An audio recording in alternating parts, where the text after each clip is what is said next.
Este episódio é um oferecimento da Canicos Moda Nerd, a primeira e única loja focada na moda nerd de super-heróis brasileiros. Acesse o site e use nosso cupom de desconto presente no link da descrição, porque o herói brasileiro veste Canicos! Spidercast, o podcast de cultura geek.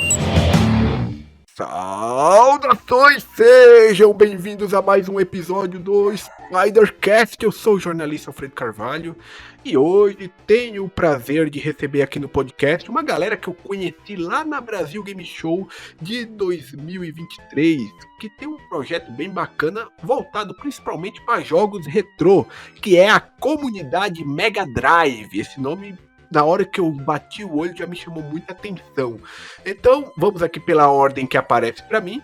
O primeiro deles é o Júlio Abreu, que escreve também para a revista Shmups e também participa da comunidade Mega Drive ali, com conteúdos, vídeos, textos e tudo mais. Júlio, dê o seu olá para a galera. E aí, pessoal, beleza? Então, vamos aí bater aquele papo, né? Falar um pouco aí da nossa comunidade meio já antiga aí, né? Desde a época do antigo Orkut. E vamos nessa aí. É isso aí. E por último, mas não menos importante, é com muito prazer que eu também recebo aqui mais um integrante do time que, pelo que eu escutei aí, é um dos membros mais antigos ativos aí na comunidade Mega Drive, Daniel Gomes. Daniel, tudo bem contigo? Tudo de boa. Eu sou um dos mais antigos e minha cara está para mostrar isso. A galera não vai ver porque o negócio é só áudio, né? Mas eu acho que vai ter a foto de vocês aí na thumb de divulgação. Perfeitamente. E assim, no caso, na questão de antiguidade, creio eu que eu seja um dos mais antigos e ativos, porque eu conheci a comunidade Mega Drive, na verdade, Mega Drive, que era uma comunidade do Orkut, em 2004, em outubro de 2004. Então, quer dizer, daqui a basicamente um ano vai fazer 20 anos que eu estou no Mega Drive. Caraca, que você já entrou como moderador dessa comunidade ou você era só um membro e depois se tornou moderador? No caso, eu era só membro comum. Quem era moderador era um tal de Goku, que depois virou um Sonic Team, né, que era do Goku também. E depois esse Sonic Team deu o perfil de moderador, administrador do grupo Mega Drive, como Mega Drive do Orkut, pro Celso Affini, né, que é do Definição de Jogos, e pra mim. O mestre também foi o mestre também. O mestre, o mestre. Isso, o mestre Cronos. Foram 3 pessoas que ficaram como moderadores, porque o Sonic Team, digamos assim, desistiu do Mega Drive naquela época. E assim foi seguindo o conteúdo como Mega Drive. Tanto é que em 2010,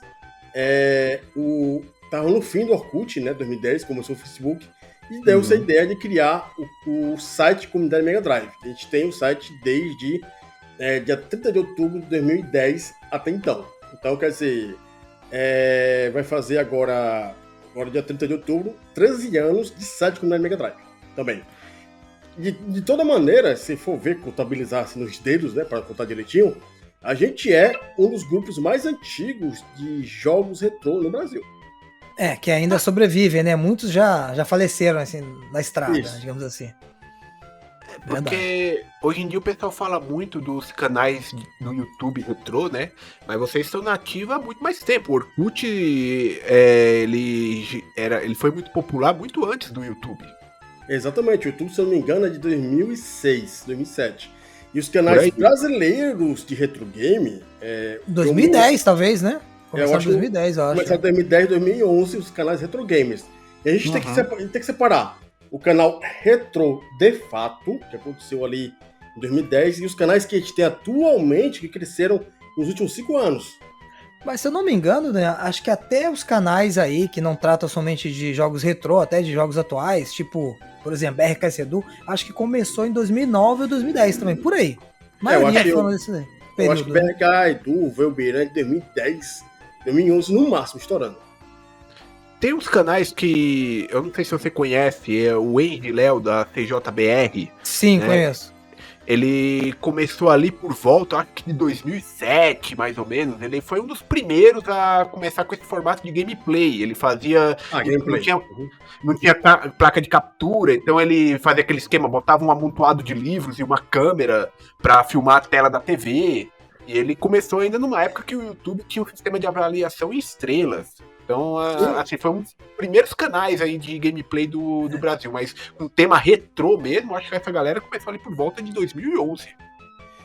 O meu canal pessoal que eu tenho, né, o Daniel Gomes do YouTube, que eu só uso mesmo pra ter conteúdo e-mail, eu não criar conteúdo de games, mas eu já começar a fazer conteúdo de opinião, que não dava em nada, né? Dava 500. Bom naquela época do YouTube que dava 1000 views fácil. Hoje em dia, pra dar 1000 views é uma peleja. Nossa, até hoje eu não consegui.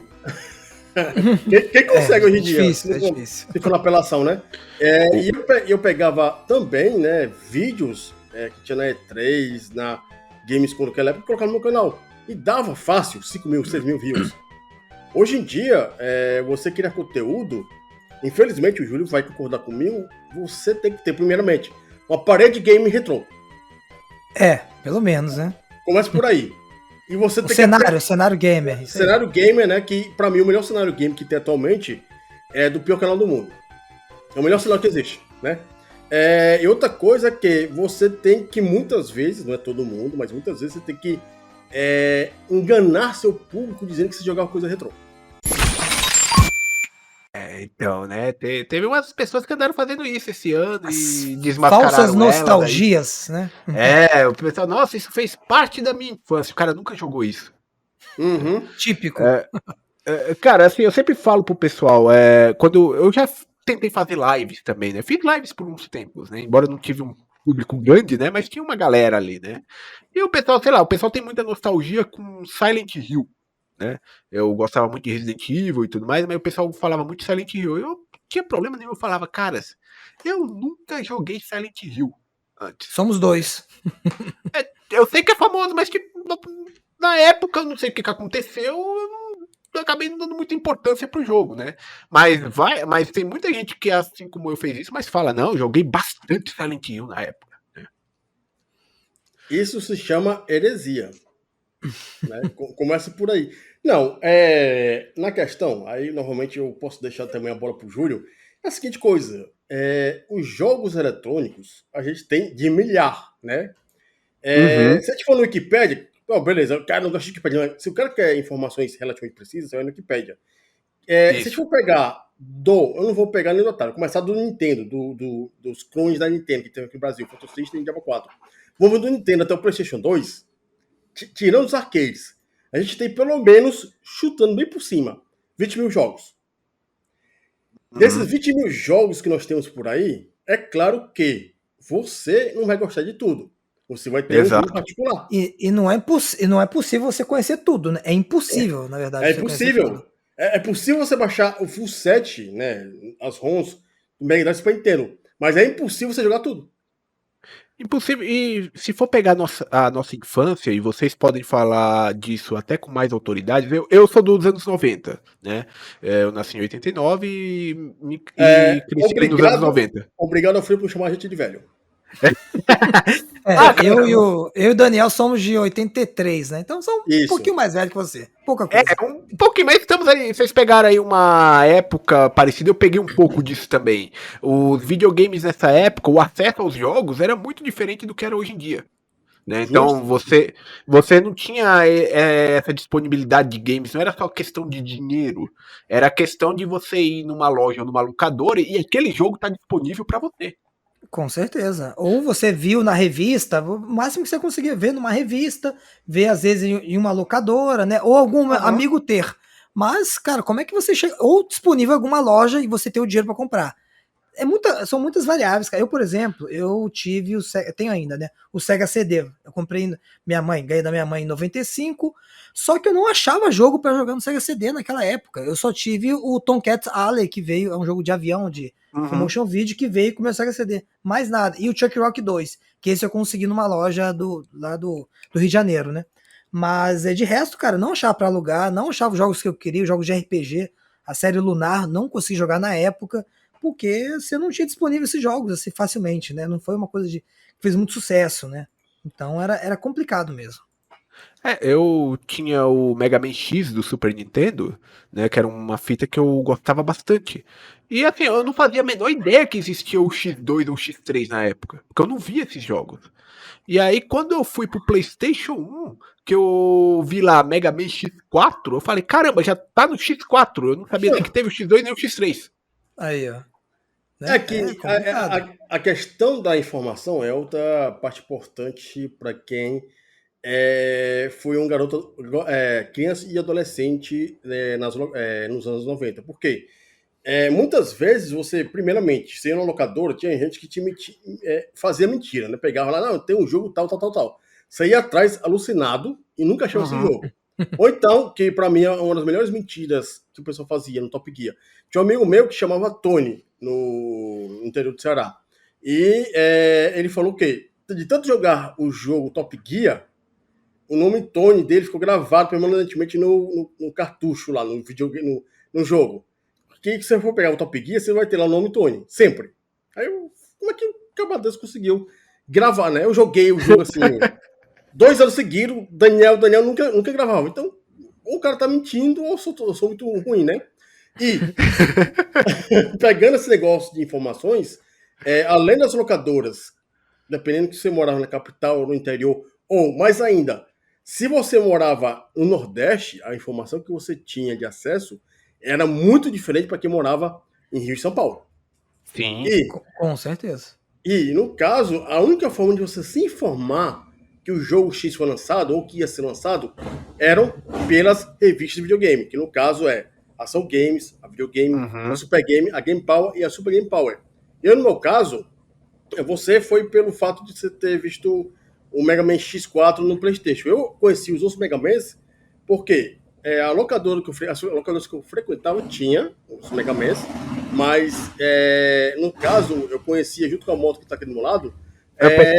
Eu já tava preocupado, pensei que era um tiroteio que tava tendo aqui.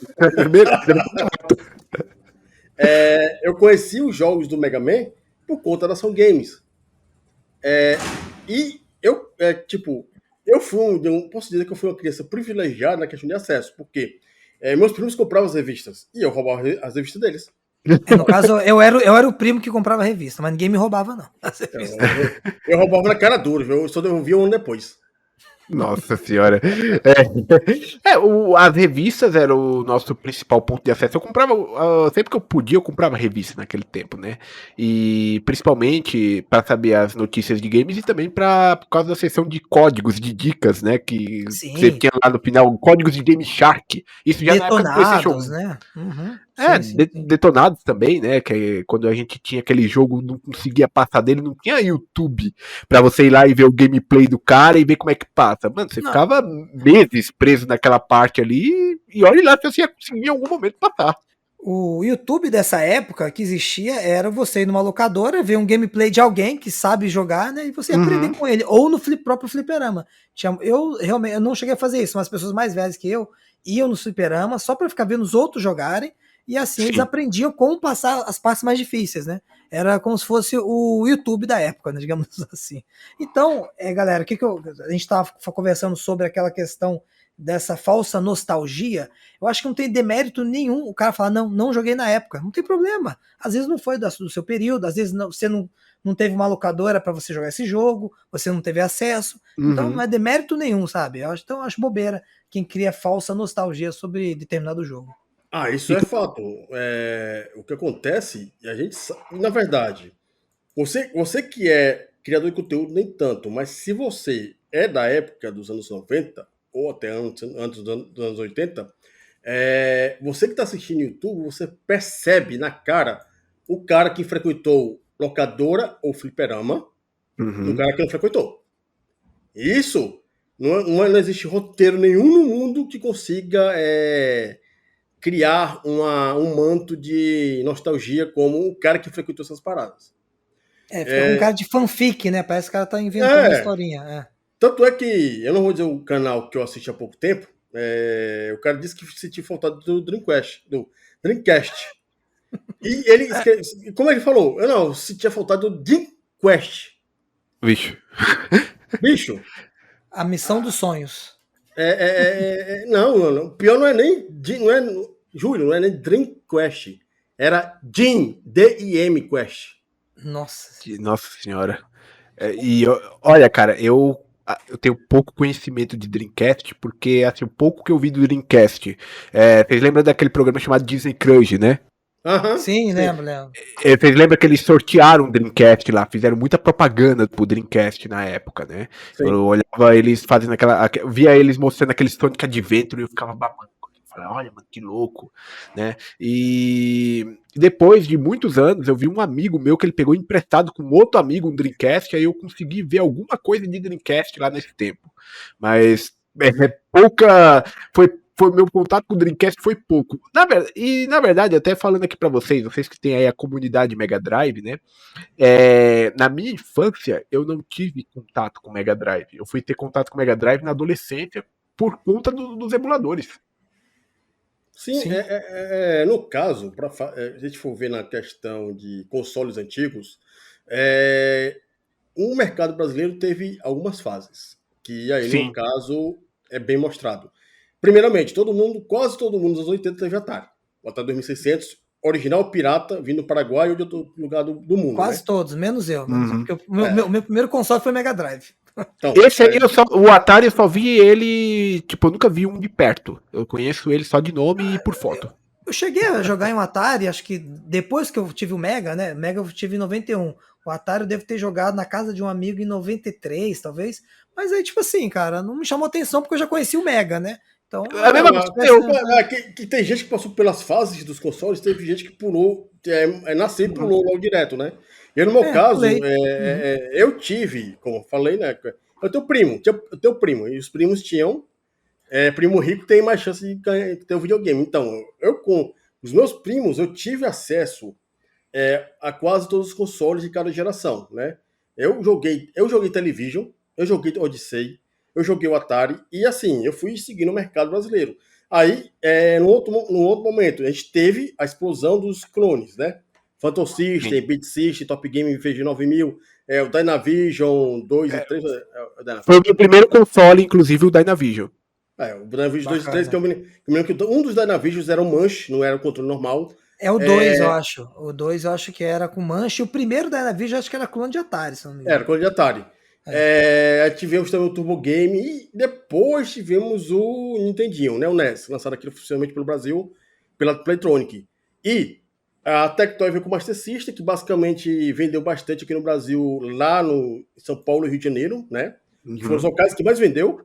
Aí depois veio o Mega Drive, que vendeu bastante no Brasil, mas foi suplantado, isso sem sombra de dúvida, o cara falar que não é doido, é o Super Nintendo. O Super Nintendo fez muito sucesso no Brasil, principalmente por conta do Top Gear, do Mario World, do Donkey Kong Country, com aquele jogo lá, o International Superstar Soccer, o Campeonato Brasileiro.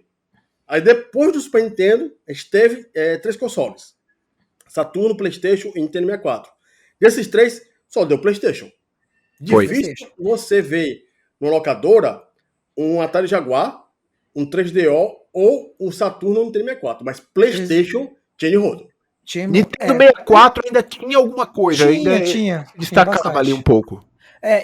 Estranhamente, cara, eu achava que o Saturno, como sendo sucessor do Mega Drive, seria o segundo lugar, mas não, pelo menos no Brasil, né? Eu via muito mais amigos que tinham Nintendo 64, alguns nem tinham PlayStation, né? E realmente, locadora era somente 64, PlayStation e 3DO. Eu cheguei a ver numa locadora lá para 97, mas 97 o 3DO já estava quase morrendo, né? Infelizmente. No meu caso, eu conheci o 3DO por conta da LKC Games, que teve boa parte do Brasil. Joguei o Atari Jaguar. E quando chegou o Sega Dreamcast, a Sega já estava morta no Brasil. Uhum. E a gente teve a explosão que durou 10 anos, que foi o PlayStation 2. Mas o Dreamcast, a minha percepção foi que fez bem mais sucesso que o Saturno, hein? Que o Saturn. Fez mais sucesso. Mas vi várias pessoas, pelo menos do meu meio, né? Que tinham o Play 1, eles migraram pro Dreamcast. Isso que eu me Mas o lembro. Dreamcast, ele é um console muito melhor do que o Saturno, em questão de, tipo, ele foi um projeto bem desenvolvido. O problema é que ele tinha uma missão quase impossível, que era consertar várias merdas que a SEGA vinha fazendo mesmo também. O Sega CD, que você mencionou aí, Uhum. foi um erro da SEGA na época, aí depois veio o Sega Saturno, É, que foi um desastre. o Então, Sega CD eu não considero tanto um erro, porque ele foi muito pioneiro, né? Ele seguiu lá o PC Engine já tinha lançado, se eu não me engano, acho que 88, 89 o upgrade de CD dele, né? O add-on de 89. CD, 89, né? E o Sega CD, o primeiro Sega CD, né? Ele foi lançado em 91 no Japão. Então, eu acho que foi um salto tremendo, sabe? Foi uma ótima intenção da SEGA. Porém, acho que o maior erro foi o 32X, na minha opinião. Aquele sim, realmente não teve tanto sentido assim de desistir, né? Digamos assim. Visto que foi no mesmo ano que lançou, né? Ou um pouco antes do Sega Saturno.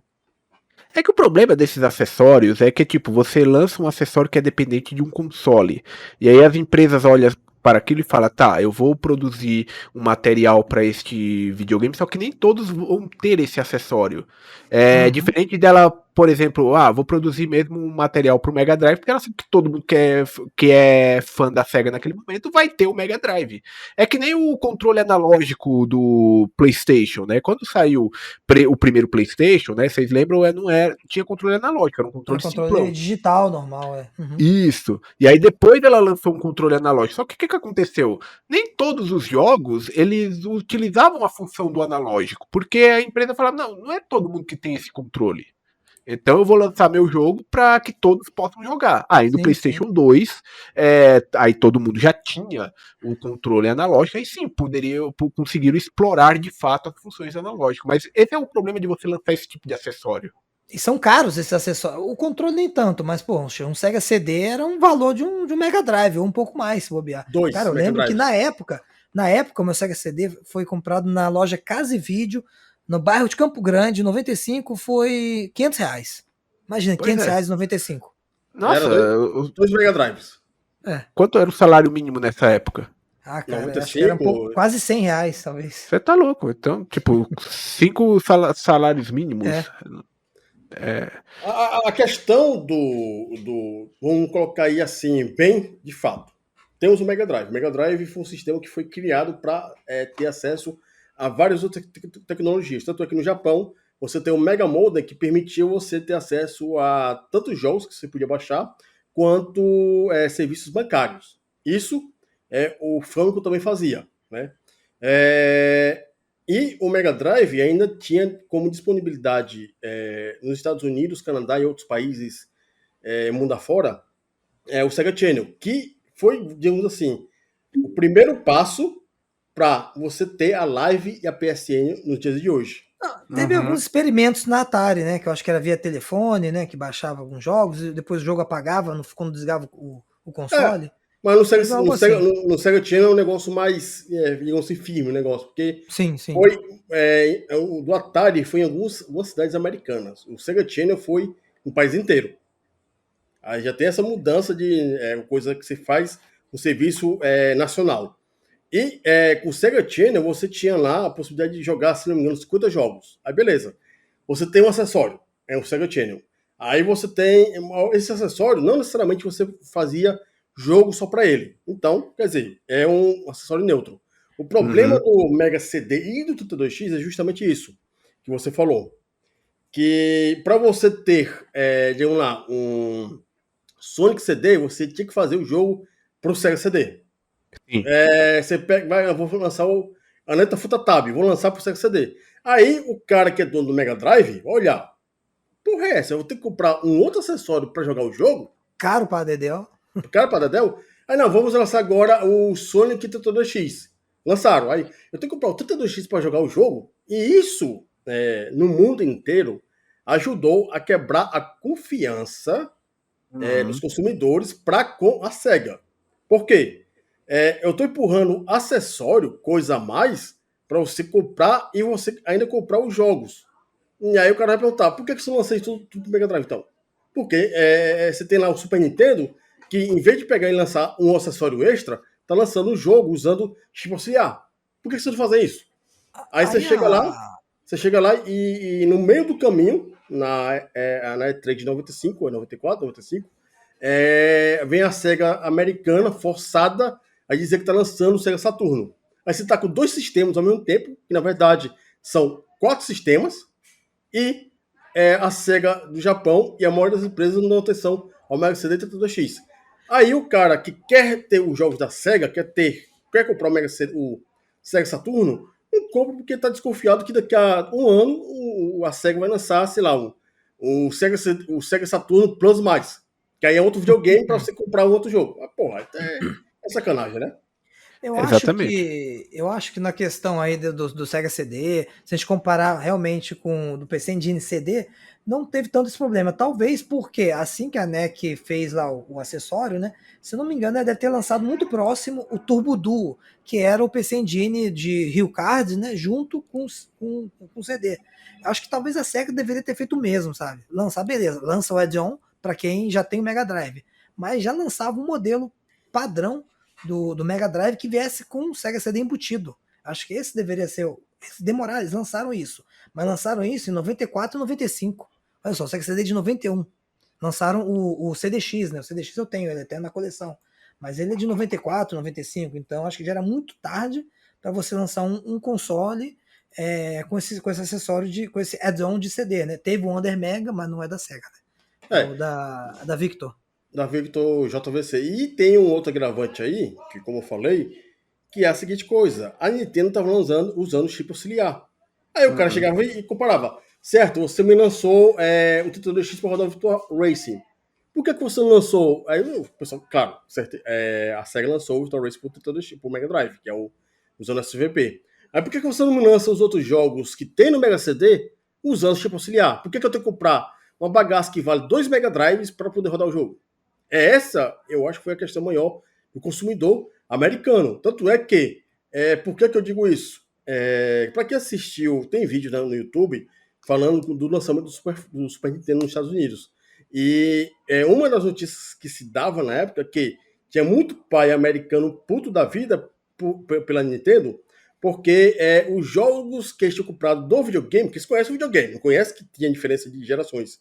Os jogos que eles tinham gastado muito dinheiro não entendiam pro filho, não podiam jogar no Super Nintendo.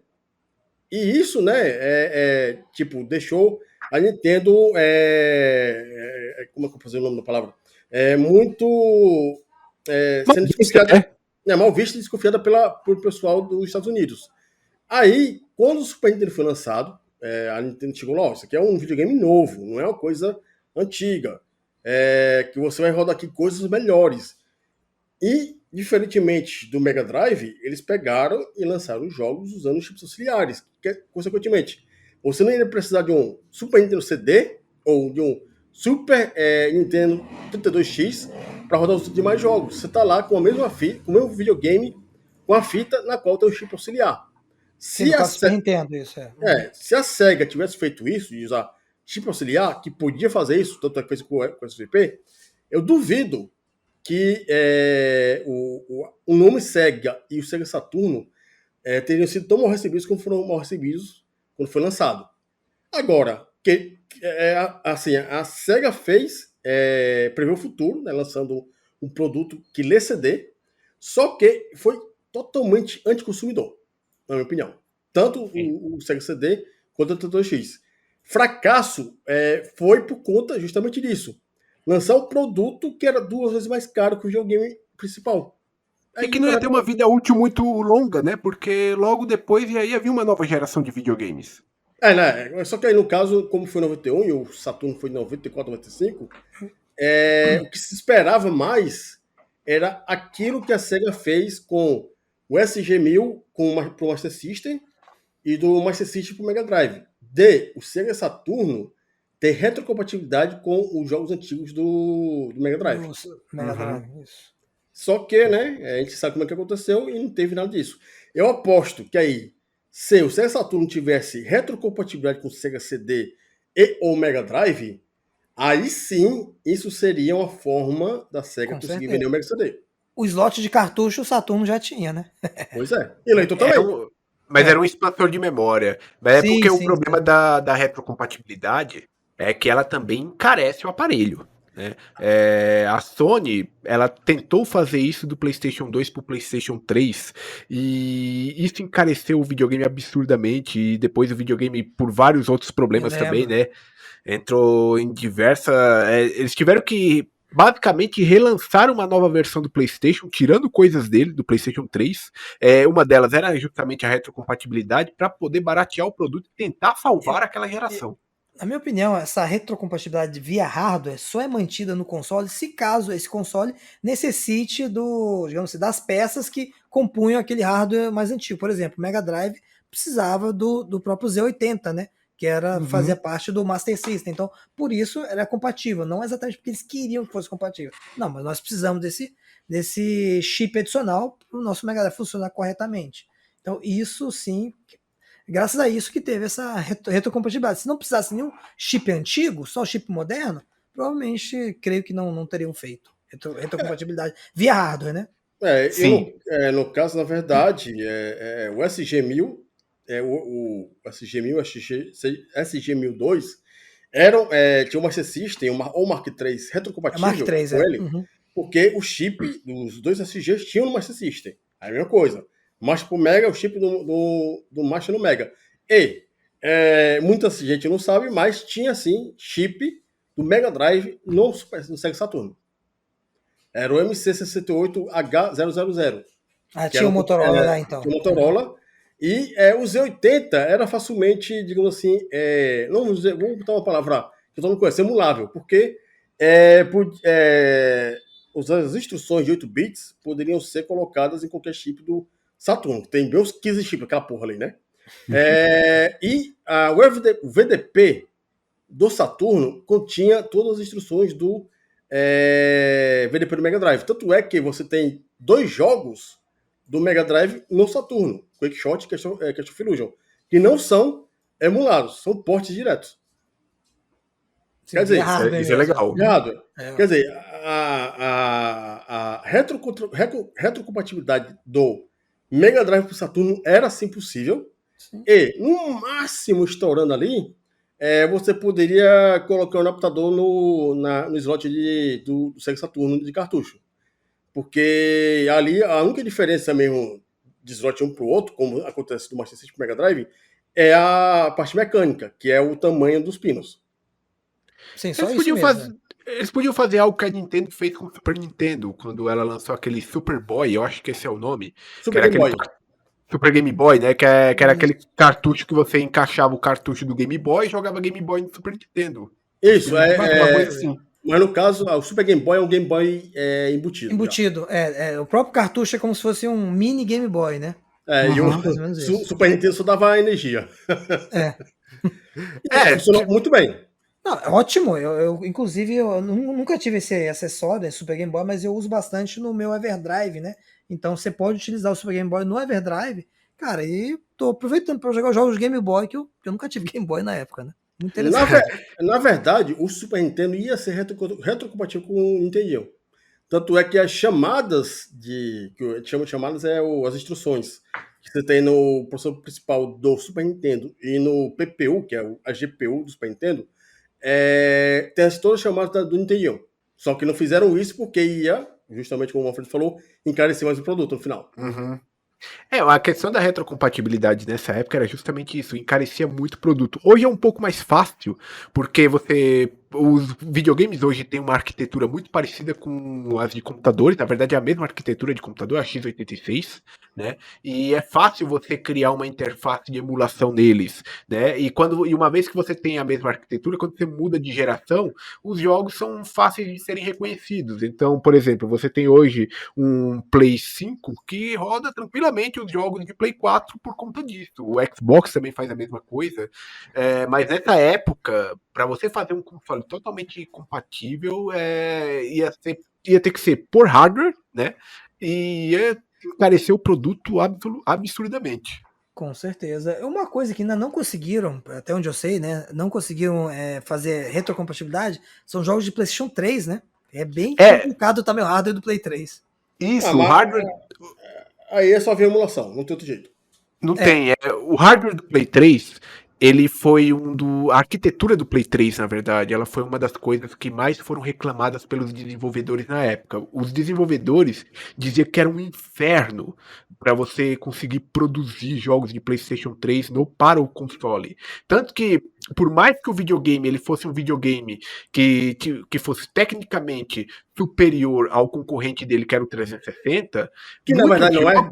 Não é, porque muitos jogos ficavam superiores no 360. Isso porque a arquitetura do Play 3 era muito complicada. Teve uma DLC daquele jogo chamado Skyrim que não saiu no Play 3 porque os programadores não conseguiram programar aquilo no PlayStation 3. Caramba. E se eu te disser que a arquitetura do 360 é igual ao do PlayStation 3? Não, tipo, mas a arquitetura do Xbox 360 ela é um pouco mais organizada, pelo que eu sei. Porque o pessoal não reclamava do 360. É porque no caso do 360, se você for ver o que o pessoal chama de... Não, professor não, o processador Cell, né, que é do PS3, que tem um PPE e 3 SPE, que são 7 núcleos, por assim dizer. Se você for pegar a arquitetura, é a mesma das Inos. O Xbox 360 utiliza a mesma arquitetura que a IBM criou para o PlayStation 3. A maior diferença do 360 para o PlayStation 3 é que, enquanto que o PlayStation 3 tem a arquitetura de memória fixa, que é 256 para principal e 256 para vídeo, o 360 trabalhava com memória alocável. Você podia colocar mais memória para o vídeo e menos memória para o sistema principal, ou vice-versa. Você podia fazer o alocamento, distribuir melhor a sua memória. E tinha um agravante, que aí, no caso, foi a escolha da placa de vídeo. A GPU do PlayStation 3 utilizava, digamos assim, uma arquitetura antiga, ultrapassada se não me engano, da 6600 GT, ou parecido. Enquanto que o 360 já utilizava uma arquitetura nova que veio a ficar no mercado até hoje, que é o Unified Shader. Que com a arquitetura da 6600 ou 6700 GT, você tinha, digamos assim, as unidades de processamento de vídeo tudo separada. Você tinha pixel shaders, são os 3 shaders que eu não lembro o nome agora. Enquanto que no 360, que utilizava Radeon, era tudo num bloco só e era mais facilmente programável. Tanto é que se eu for pegar um jogo como Final Fantasy XIII, o jogo roda melhor no 360, ao ponto que o carregamento é menor e os serrilhados do jogo são menores. Dizem que Bayonetta roda melhor também no 360, eu falo. Bayonetta, Mass Effect roda melhor no 360, Dead Space roda melhor no 360, por conta justamente dessa arquitetura diferenciada, não no processador, mas na GPU. E tem o maior agravante de todos. Enquanto que o PS3 utiliza, digamos assim, a base Unix de programação, e você vai ter que usar o OpenGL, a programação da parte, digamos assim, de jogos mesmo, no 360 era utilizando uma livraria muito conhecida, que o pessoal maioria usa hoje em dia, que é a DirectX. Então, em vez de você pegar e fazer um jogo usando o OpenGL, que ia ser basicamente exclusivamente pro PlayStation 3, era mais fácil fazer o jogo pro 360 e portar com poucos detalhes a mais pro PC. Tanto é que os jogos que eram portados do 360 pro PS3 saíram cagados, e o inverso não era igual, não era a verdade. Com sair do PS3 pro 360, o 360 rodava melhor, na maioria dos casos. Cara, mas sem zoeira nenhuma, procurem depois os comparativos de Bayonetta do 360 comparando com a versão de PS3, pra vocês verem a diferença. No PS3 ficou um gráfico muito ruim, cara. E o maior agravante mesmo, aí no caso, não é nem justamente as coisas que eu falei, é mais por conta que... Qual é o nome da palavra? A documentação do Cell e dos Inos eram péssimas. A IBM não fez o trabalho direito. Por isso que tanto o PS3 quanto o Saturno são considerados os piores consoles para se programar. Teve até aquela polêmica dos remasters de Silent Hill 2 e 3, né? Que saiu aquela coletânea na época. E o PS3 ele tinha uma dificuldade para produzir névoa. né? A arquitetura do PS3 dificultava a produção de névoa, que no PS2 servia principalmente para esconder defeitos do jogo, né? Ter cenários intermináveis e tudo mais. E no PS3, por conta disso, esses defeitos, esses cenários inacabáveis, eles ficavam visíveis. E a névoa, ela era uma névoa inferior à do PlayStation 2. Pra você ver. Nesse caso aí da névoa, pelo menos do Silent Hill 1, até onde eu sei, ela era feito com dithering, né? Que é o mesmo efeito da cachoeira do Sonic, né? Ele meio que ele borrava no vídeo composto, então você dava aquele efeito de transparência. Isso se perdia quando tá numa, digamos assim, em alta definição, né? Vai jogar, por exemplo, o Sonic 1 na parte da cachoeira, você vê cada pixel caindo ali, você não vê aquela transparência. Você vai ver essa transferência numa TV de tubo. Vídeo componente ainda vê alguma coisa. No vídeo composto é que mais mistura, faz aquela mistura e consegue fazer aquela transparência. O que acontecia também nessa névoa do Silent Hill 1 pro Play 1, né? No caso do Silent Hill, não sei se vocês sabem, e isso eu lembro que eu li na época, aí pode ser uma mentira, né? Então vai ficar mentira aqui, de toda forma, gravada. Silent Hill 2, na verdade, o problema não foi nem o PS3, é porque a Konami perdeu o código-fonte. É verdade, já li isso também, Daniel, já li isso também. Teve isso também. Tinha que refazer o jogo todo. Quer dizer, refez o jogo e cagou. Na verdade, isso é muito comum de acontecer, né? Assim, o que tem de caso aí de remaster, de port que não sai tão legal, e sempre a justificativa é que eles não têm mais o código-fonte. As próprias empresas não conseguem conservar seus próprios jogos, né? Então Cara, complicadíssimo isso aí. Aí no caso são todas as empresas. Não escapa uma. Uma das coisas que eu achei mais bacana, né, no caso, a gente pegando aqui essas percas, quem não sabe vai saber agora. No Nintendo Shop, o jogo Mario 1, a ROM utilizada não é a ROM da Nintendo, não. É a ROM da internet. Normal. Mas imagina aí, rapaz, meu amigo, você é empresa que é contra a emulação. O que você faz? Usa a ROM dos outros. Pois é desse jeito.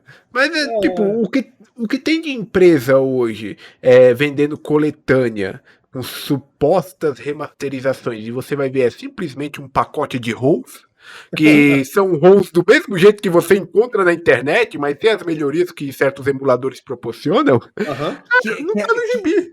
São ROMs que a comunidade que gosta realmente de videogame manteve, né, no tempo. Isso. Né? Eu já pergunto assim, você tá falando de remaster? Então, certeza absoluta, deve ter visto o remaster maravilhoso que a Rockstar fez da trilogia GTA, né? Eu vi algumas coisas, eu não tive acesso a esse remaster na época, também não me arrependo de não ter tido, mas eu vi algumas coisas sobre ele, cara. Imagina que, assim, de maneira geral, tem gente que. Tem empresa que consegue fazer remaster bom, né? Principalmente no Switch. Switch tem os remasters que são muito bacanas. Mas, sua grande maioria, os remasters que saem por aí, pelo amor de Deus, você vai pagar 500 conto pra ter um remaster cocô. Assim, eu não sou totalmente contra os remasters, porque eu também penso o seguinte, eu acho que muitos desses relançamentos, eles são importantes para permitir o acesso a esses jogos em plataformas que, tipo, quem joga no PC tem a opção do emulador, mas quem joga no console não tem essa opção de emular. Então, eu acho que você pegar um jogo que ele tá preso a plataformas antigas e disponibilizar ele para você jogar de modo oficial em plataformas novas, eu acho a ideia por si só bastante louvável. Eu concordo totalmente. O Júlio vai falar aí, mas assim, uma das coisas muito bacanas do videogame, na minha opinião, apesar de a gente estar no Brasil, e apesar que você paga 5 mil contos no videogame, para mim não vale a pena, é que qualquer pessoa que tem ou videogame ou PC pode e deve ter acesso tanto a jogo novo quanto a jogo antigo. Cara, a democratização em que você pode, a empresa oficial, lançar a coletânea Mario, ou a coletânea Pokémon, ou a coletânea Sonic, e qualquer pessoa pode comprar o jogo para jogar, para mim isso é maravilhoso. Sim. Porque, cara, eu não vou pegar e obrigar a pessoa a jogar no console original, porque não. O cara tá falando. Ainda mais quando se trata de jogos de arcade, né? Como é que o cara vai jogar na PCB, na placa original do arcade? Muito complicado. Sem contar que você tá com a televisão LED de 50 polegadas. Por que eu tenho que obrigar a pessoa a pegar um videogame antigo, tacar um upscaler, que aí vai ser um monte de coisa. O Júlio aí é pegado nessa parada. E tipo, por que eu tenho que obrigar a pessoa a comprar essas coisas para simplesmente jogar um jogo com a TV de LED? Eu Não, acho que o cara tendo um PlayStation 4, o Xbox One, pegar a coletânea e jogar esses jogos antigos é muito foda, na minha opinião. Sim. Claro que o valor é foda também. Eu sou entusiasta de upscales, você jogar no console original, em tanto TV moderna, eu sou entusiasta de TV de tubo, mas eu também sou um grande freguês dessas coletâneas aí, cara. Tô comprando todas as coletâneas da Toaplan, que faz a antiga produtora de jogos de nave, né? Truxton, entre outros jogos. Eu compro todas essas coletâneas deles, da Capcom eu comprei, da SNK, Também. aquela de 40 anos da SNK, é excelente. Tem jogos ali que pouca gente já ouviu falar, entendeu? Então, até mesmo tem aquela série Arcade Archives. Eu comprei lá o Kiki Kai Kai, que é o Pock Rock, a versão mais antiga, né? Original. O Ninja Warriors. Eu compro, cara. Porque eu acho que vale a pena. Você, além disso, tá ajudando a empresa que você gosta, né? Além do mais. E nem todo mundo tem vontade, tem tempo e tem, digamos assim, conhecimento para baixar trocentos emuladores. Pra gente, baixar trocentos emuladores é uma coisa natural. Mas não é bem assim. Por isso que tanto desses sticks, desses Raspberry Pis da vida fazem muito sucesso hoje em dia, porque o cara compra aquilo, sei lá, R$ 100, coloca na TV e joga. Acabou, pra ele tá bom. Pra mim, talvez não, porque ali talvez não seja exatamente o que eu espero. Vai ter algum input lag, às vezes aquele stick não é bem configurado, sei lá. Então, se eu vou jogar uma emulação, quero uma emulação bem configurada, entendeu? Que funcione, Exatamente. porque eu sou meio sensível a input lag, entre outras coisas, né? Então, aí, às vezes, eu prefiro até o hardware original, mas não podendo, bora de emulação. Quando a gente tem um conhecimento mais avançado de determinadas coisas, isso acaba interferindo na nossa diversão, né, cara? Com certeza. Eu joguei recentemente a coletânea dos Castlevania clássicos pela Tenho coletânea também. da Konami. Tenho também. Tipo, é isso. E quando você tá. Não vou nem falar no caso da Konami, porque a Konami hoje em dia não é a mesma Konami de antes. Não é muito exemplo de boa empresa hoje em dia.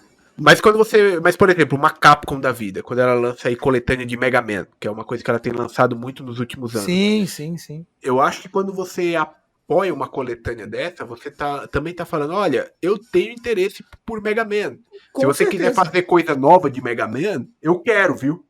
Com certeza. Por exemplo, você comentou aí da coletânea do Castlevania, tem a coletânea do Contra também, essa eu comprei também. Também E, tenho. e a empresa por trás dessas coletâneas aí, no caso Castlevania, Contra, é a mesma que fez essa da Top Plan que eu tô comprando, é a M2, que é uma empresa japonesa especializada em emulação de alta qualidade. Os caras praticamente quase que faz uma engenharia reversa para fazer aquele jogo rodar o melhor possível. Então não é qualquer coisa, entendeu? São emulações e emulações. Nesse caso aí, cara, vale muito a pena. Com certeza. Cara, deixa eu perguntar uma coisa pra vocês. Como foi que vocês dois se conheceram? O Júlio deve saber, não lembro não. Bom, o Daniel, né, como ele comentou, ele tá desde aí 2004, do início aí dos anos 2000, da época do Orkut, né, participando da comunidade Mega Drive. Eu devo ter entrado no Orkut mais ou menos, sei lá, 2005, pode ser, e eu lembro de eu era inscrito também, né, fazia parte, era inscrito na comunidade Mega Drive, mas eu nunca fui de participar ativamente. Eu ficava lendo o fórum, porque para quem não lembra, né, o Orkut tinha os temas tópicos como se fosse um fórum, então era fácil você acessar. Você procurava lá o tema, acessava o fórum, era mais fácil de você ver o que as pessoas comentavam do que um grupo de Facebook de hoje em dia, né? Beleza, Sim. eu fui nutrindo assim, gostava, gostei de ver o que a galera comentava, tinha lá os jogos da semana, que todo mundo fazia uma competição para quem zerava o jogo, fazia mais pontos, achava isso interessante, participei algumas vezes, mas nunca cheguei a fazer amizade com ninguém, né? Até que a comunidade Mega Drive abriu o canal, não sei se o Demônio vai me corrigir agora, em 2014, canal do YouTube, né? Vou saber agora. Acho que é 2014 mesmo. Pelo menos foi quando eu voltei a acompanhar a comunidade Mega Drive. E 2013. 2013, mas foi 2014 que vocês fizeram o MegaCast. Por aí. E meados de 2014, a comunidade Mega Drive voltou com os Megacasts, que é um podcast com vídeo, né? Um videocast. Utilizavam o Hangout. Antigamente tinha o Uhum. Hangout, né? Que hoje não Usei tem mais. bastante aquilo. Porra, velhos tempos. E a E gente, Então, e a gente batia 100 pessoas, 120 pessoas assistindo a gente naquela época. fácil, fácil. E pô, que da então, hora. isso era 2014. Beleza, eu continuei seguindo, comentava lá no chat, às vezes trocava ideia com eles, respondia, beleza, era um fã, né, da comunidade Mega Drive. E em 2015, lá para outubro, entrou também na comunidade Mega Drive, para participar desses Megacasts, o Elder, que é de uma cidade vizinha minha, né? E eu comecei a trocar ideia com ele no chat. E aí a gente viu que frequentava as locadoras lá em comum, tanto em Volta Redonda, que mora em Volta Redonda, quanto em Resende, do interior do Rio, né, do estado do Rio. E aí, beleza, a gente foi trocando ideia, ele me chamou, Júlio, você não quer participar não? De um Megacast? Beleza, bora participar. E aí, meados, isso mesmo, outubro, foi esse mês mesmo, mês de outubro, de 2015, eu participei do primeiro Megacast. Aí eu peguei contato, né, com o Daniel, com o Alex, com o Celso Affini do Defensando Jogos, né, com essa turma aí, com o próprio Elder, que hoje em dia não participa tanto. E aí eu segui, né, aí foi indo, a gente foi fazendo amizade, abrimos me chamaram para participar no grupo de WhatsApp, e sei lá, foi assim, né, Daniel? Sim, Mais ou menos. eu acho que basicamente foi com todo mundo assim. Na verdade,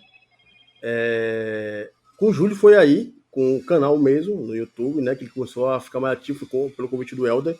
E os outros, né? O Alex, o Mac, o Mestre, que é o Mestre Cronos, que é o Já Thiago era um velho de Henrique. guerra, já era um velho de guerra. Isso A aí. gente já se conhecia no Orkut e se conheceu mais ainda por conta. Esse aqui é mais velho, Messenger. MSN. Messenger. MSN. Outra Putz, coisa usei também muito. que me ligava muito à comunidade Mega Drive sem eu participar desses grupos de MSN que a galera trocava ideia, né? Eu tenho um amigo chamado Mário Rocha. Esse amigo participava ativamente da comunidade Mega Drive e participava, acho que, desse MSN com o Alex, com o Mac. Então, ele me chamava para participar desses bate-papos. Júlio, vamos participar, não sei o quê. Entra aí. Eu nunca fui. Nesse período, eu morava na Itália, né? Então, eu estava meio distante aqui do Brasil. Então, eu acompanhava meio de longe, somente no Orkut, mas, cara, eu tive a chance de conhecer essa galera já em 2008 e 2009, através desse amigo de infância, que já participava. Ele não faz vídeo, não faz nada, né? Ele não é ativo na comunidade, mas ele participava no Orkut bastante. Mário Rocha. E lá Amigo de infância. no Messenger, as conversas ia até tarde da noite, né? E era de tudo sobre tudo. E uma coisa bacana do Messenger da Comunidade Mega Drive que tinha também, né? Meninas com a gente. Eram 10 caboclos e 3 meninas. E É era verdade. conversando de tudo. De videogame, a política, a putaria. Que E da era hora. E era assim uma coisa que, tipo, não é como hoje em dia que você tem que medir as palavras para não dar problema, né? E com isso, a gente criou um laço ao ponto que é por conta do Orkut, que o nome é comunidade, e é por conta desses laços que o nome é comunidade. Uhum. É uma Por causa disso que no Orkut, pra quem não sabe, quem não acessou essa rede na época, era uma rede social que você adicionava pessoas, você trocava recado com essas pessoas, só que tinha as comunidades. Você procurava pelas comunidades de acordo com o tema das coisas que você gostava. Então, Exatamente. você gostava de uma banda, com certeza tinha uma comunidade sobre aquela banda. Então Isso você ia aí. lá para aquela comunidade e ia interagir com outros fãs dessa banda. Então, o Mega Drive, no caso, você tinha uma comunidade Mega Drive, que era uma comunidade só de pessoas ali que gostavam de videogames retrô, de Mega Drive, no caso. Exatamente. E quando a gente criou o site, criou o canal, o nome da comunidade veio junto por dois motivos. O nome do Orkut, comunidade, e porque o nome comunidade, a palavra comunidade se dá porque existe aí fãs do Mega Drive, conhecidos que a gente sabe que gosta do Mega Drive, e a roda de amigos que é a comunidade Mega Drive. Ao Sim. ponto que, quando a gente faz o podcast, o Hangout, o Megacast, sei lá como não for daqui a uns 10 anos, o nosso Megacast a gente chama no começo ou no fim do programa como a mesa redonda de bate-papo. Sim. Praticamente isso. Porque a gente imagina como uma mesa de bar passando um tempo conversando sobre consoles, videogames retrô ou atuais. E eu acho que a grande importância disso é que quando você cria um vínculo com as pessoas, seja lá no chat do YouTube, seja conversando no WhatsApp, você está criando aí um vínculo muito maior que o vínculo da amizade, né? Sim. E uma das coisas bacanas que a gente pega é justamente o Mega Drive é uma desculpa, no Mega Drive o console é uma desculpa para falar de videogame e para falar de qualquer coisa da vida. Claro que a gente não pega lá religião nem política, que não é o caso, né? Mas o resto tá lá, liberado Com para gente conversar. certeza.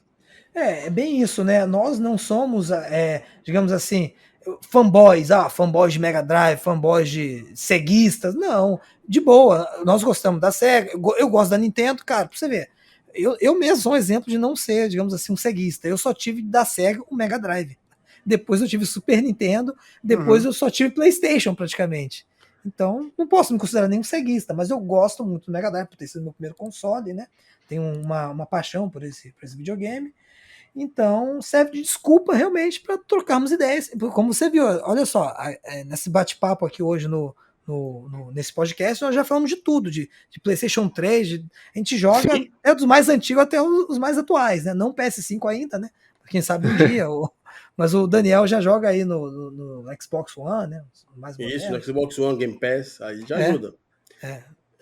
E é justamente isso. No momento que você, na minha opinião, se fecha para uma marca, você está condenado a viver, por assim dizer, a defender aquela marca, como tem gente que defende iPhone como se fosse a melhor coisa do planeta, ou defende Xiaomi, ou defende Android, e você não usufrui da principal coisa do videogame, que é a diversão.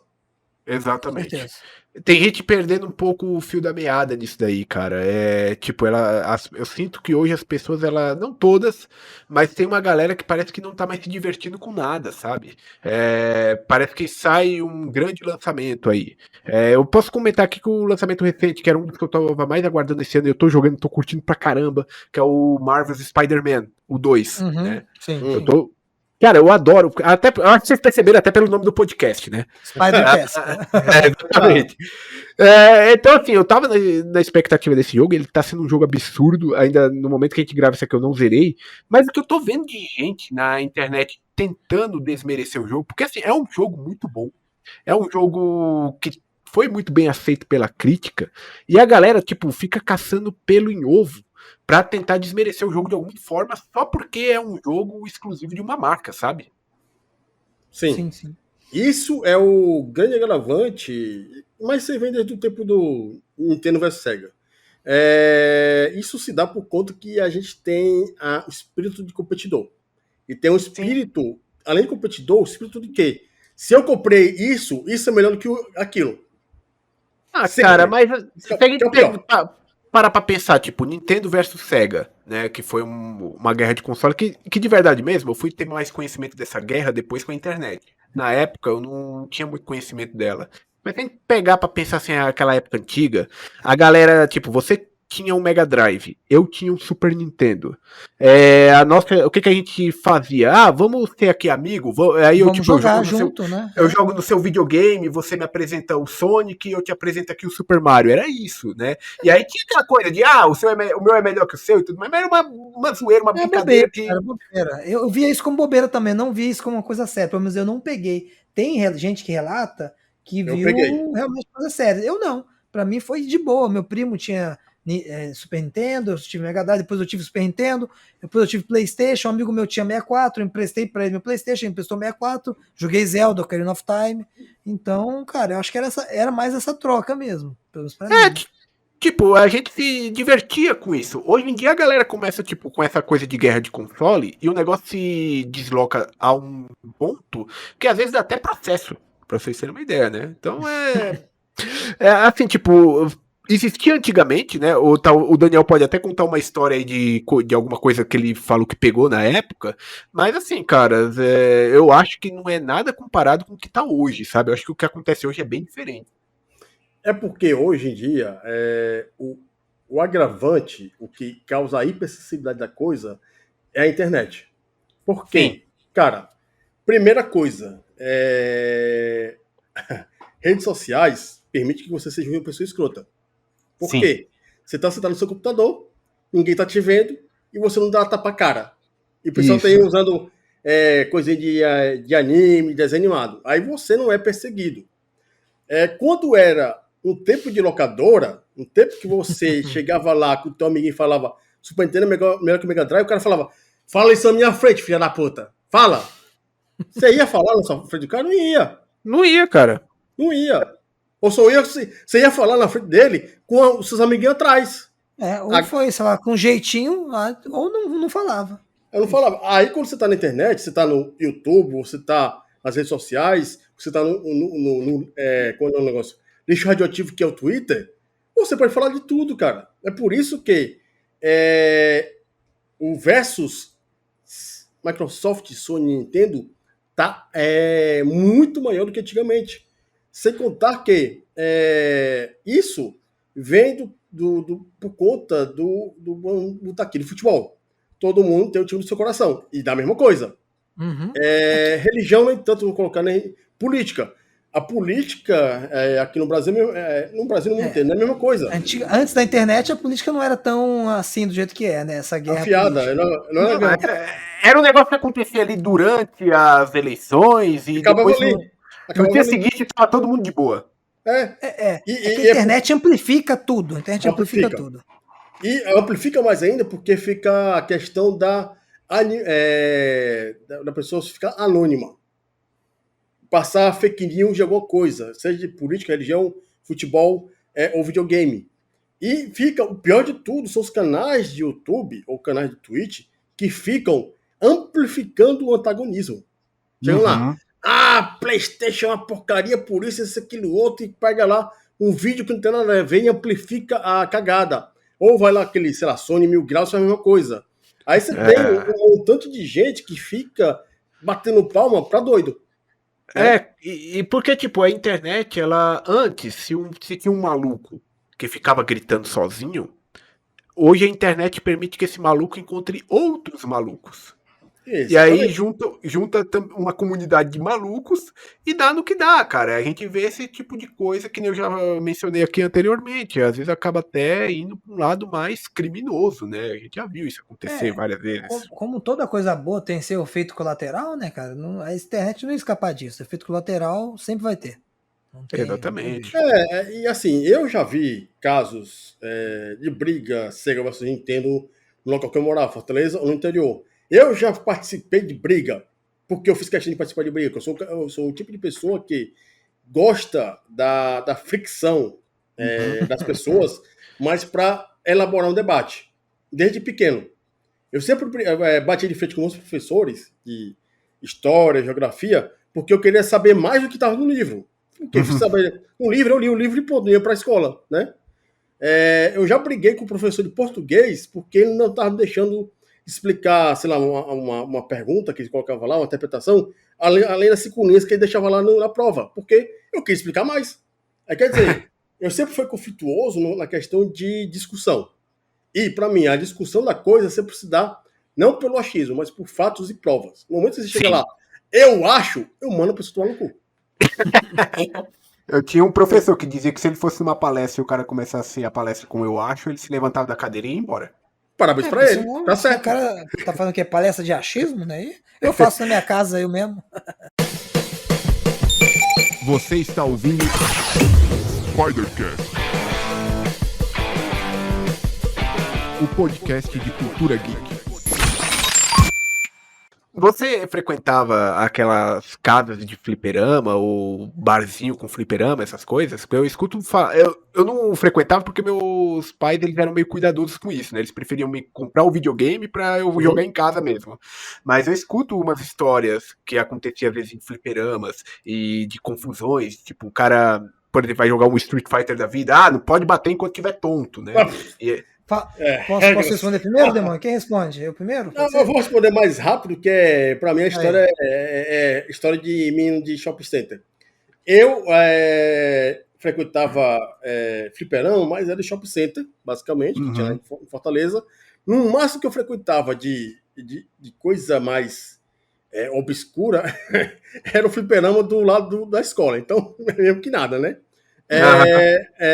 E assim, eu frequentei fliperama de rodoviária, que eu ia viajar, então estava lá esperando, né? Então, jogava alguma coisa. Mas, de maneira geral, a única coisa histórica que eu me lembro, não muito, assim, não sei contar a história direito, você que teve um caso de basicamente violência que uma pessoa ia morrer, foi o meu amigo Celso, né? Que foi confundido por um ladrão e ia levar uma facada. Caralho. Fliperama. Aí o Júlio pode confirmar melhor isso pra mim.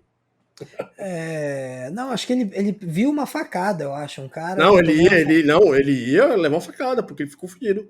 Ah, é? Então Foi. Pois é. confundi também a história. Imagina aí, você vai lá no fliperama, no bar do seu Jorge, e de repente chega lá um caboclo do teu tamanho, sei lá, 1,80 m, e te confunde com um alemão doidão do bairro. E leva uma facada. Meu amigo. Vocês leram o livro do Velberan? Não cheguei a ler, não. Eu li. Vocês leram, né? Ele conta umas histórias lá, que ele, quando ele era moleque, ele ia para um bairro perigoso, lá da onde ele morava, em Curitiba, né? Ele ia escondido dos pais, né? Para esse bairro, jogar um fliperama que tinha lá. E aí, depois de um tempo, parece que aconteceu um assassinato, alguma coisa lá, e ele falou, putz, mano. Aí foi quando ele caiu a real pra ele que ali era perigoso pra ele ir, mas Sim, tipo, sim. são histórias que acontecem. Acontecia, com certeza. Você tratando de bares, né? Sempre tem o bebum, sempre tem um bandido, bicheiro, sempre tem algo do tipo, né? No meu caso, por exemplo, na época lá áurea, digamos assim, dos anos 80, final dos anos 80, início de 90, eu tinha, vai lá, 91 eu tinha 8 anos de idade, então eu não ia no fliperama sozinho, no máximo, sei lá, ia a algum shopping, via alguns jogos, meus pais me levavam, mas a partir de 94, já com meu 11, 95, com 12 anos de idade, eu já ia muito no fliperama do shopping, que tinha era dos jogos de luta, né? King of Fighters 94, 95, Samurai Shodown, Marvel Super Heroes, todos esses jogos de luta. Aí eu peguei de 94 até 2000, eu frequentei muito fliperama de shopping, né? Porque eu sou do interior, então tinha alguns bares, tudo, mas sei lá, era o shopping onde tinha a maior concentração de gente jogando e de máquinas, né? Então a gente tinha que ir no shopping. No caso de Resende, né? Resende Shopping. É o único shopping que tinha na cidade. Mas então foi de shopping mesmo. Já vi bastante gente estranha. Já teve um cara uma vez no próprio shopping. Ele falou assim: eu tô com uma faca aqui na mochila, me dá uma ficha aí pra eu jogar. Caramba. Deixa eu lá pra ele, vai saber se ele tava com faca mesmo. Né? Não dá pra arriscar, né, cara? Foi um assalto, você sofreu um assalto. Praticamente. Então, tudo bem, ainda bem que foi só uma ficha, mas. Beleza, né? Não, e fora em Resende, cara, Resende tinha meninos de rua que eles mendigavam pra jogar no fliperama. Você vê. Normal, locais públicos, assim, eu lembro que quando eu era moleque, eu não frequentava muito locadora, eu ia em locadora com meus pais para alugar fitas, alugar jogos, né? Mas depois, quando eu fiquei adolescente, eu tava morando numa cidade pequena do Nordeste, no tempo que eu morei lá, e lá eu frequentava a locadora, mas não era nem muito para jogar, porque como eu tinha muito jogo de PlayStation 1 e mais pra frente PlayStation 2, eu ia pra locadora para trocar alguns jogos que eu já tinha zerado por outros jogos, né? Então, nesse tempo eu até peguei amizade com alguns donos de locadoras na época, e eu via como eram os ambientes, né? Então aparecia muito moleque lá que não tinha dinheiro, eles iam lá pra jogar, né? Pra olhar, né? E aí eles ficavam mesmo mendigando lá, às vezes o pessoal que chegava lá, né? É normal isso aí. Eu também, em locadora, como eu tinha... eu tenho Mega Drive desde 91, depois eu tive o Super Nintendo em 93, PlayStation 1 em 97, eu ia na locadora pra alugar mesmo o jogo, né? Mas aí, depois de adolescente, né? Pré-adolescente, adolescente, lá pra 95, 96, eu comecei a frequentar a locadora, mas para trocar ideia, às vezes com o atendente da locadora, trocava ideia de jogos, alguns clientes também, te conhecia, fazia amizades, né? Então era mais para trocar aquela ideia, conversar. Então é aquele clima de locadora, entendeu? Falar de videogame com outras pessoas como você, porque às vezes na sua escola você não tinha amigos da sala que tinham esse mesmo papo que você queria ter, talvez. E na locadora tinha, era como se fosse um clubinho. Mas isso depois de adolescente. Mas moleque era indo com meus pais, eu alugava, levava para casa e jogava, né? E no máximo que eu conversava de videogame, às vezes algum amigo próximo que jogava, mas muitos que jogavam na infância comigo não estão nem aí mais para videogame hoje em dia. Os amigos que têm videogame foram um ou outro na época do ensino médio, e olhe lá, e outros que eu conheci em locadora, que eu conheci inúmeras maneiras, né? No caso agora eu conheço mais amigos de videogame na internet, né? Como o próprio Daniel aí. E você aí, ó, Alfredo? Oh, valeu, cara. Tipo, eu costumo dizer que eu comecei a jogar videogame muito por causa de um vizinho que eu tinha num lugar que eu morava, né? E o que separava nossas casas era um muro, praticamente, né? E tinha um buraco nesse muro e a gente ficava conversando por esse buraco, né? E aí a gente trocava. Era prisão? É, é, Porque, tipo, tem umas prisões, né, que o pessoal começava lá de parede pra parede, né? Ei, cara, passa o cigarro aí, ei. no nosso caso era aí, passa o cartucho aí, passa a fita aí. Mas era. Aí o que acontece? Esse lugar eu morei ali até meus 10 anos de idade, a gente saiu de lá, acho que em 99, né? E eu nunca mais tinha visto eles, né? Quando foi ano passado, como a senhora que morava nessa casa era muito amiga da minha mãe, ela veio aqui em casa, né? Depois de muitos anos. Tipo, hoje eu tô com 34, o rapaz é mais velho que eu ainda. E aí, depois de muitos anos, ele veio aqui e, tipo, ele já não tá mais nessa pira de videogame também, sabe? Eu botei aqui no meu Switch o Super Mario World, que tem lá daquela Nintendo Switch Online pra gente jogar, que era um jogo que a gente jogou muito naquele tempo, né? Ele já nem lembrava mais como é que fazia as paradas, né? Aí eu explicava pra ele tudo, ele falou, como é que você aprendeu isso aqui? Eu falei, você me ensinou. Mas é a mesma coisa, cara. O meu irmão jogava junto comigo, cara. Ele zerou Final Fantasy VII na época com tudo, 100%. Hoje em dia ele não encosta em videogame mais, meu irmão. É só música, ele Normal. é músico, no caso. Largou Ah, totalmente. não, normal. É tipo, a gente. É normal que alguns sigam, né? E continuam jogando. Sim. Mas é normal, outros também vão deixar pra lá, vão fazer outra coisa. Diziam isso pra gente também, né? Eu acho que quantas vezes vocês É, já devem ter escutado, um dia vocês vão parar de gostar dessas coisas. isso é Também até passageiro, hoje. né? É passageiro. Também até hoje gostando desse tipo de coisa, né? Então, Com rock é a mesma coisa, né? Com rock and rock é a roll, mesma com a música, coisa. é a mesma coisa. Mesma coisa, tipo, você fala, você tá gostando disso hoje, mas depois você não vai gostar. Até hoje eu escuto, até hoje eu vou em show, até hoje. É verdade, eu também.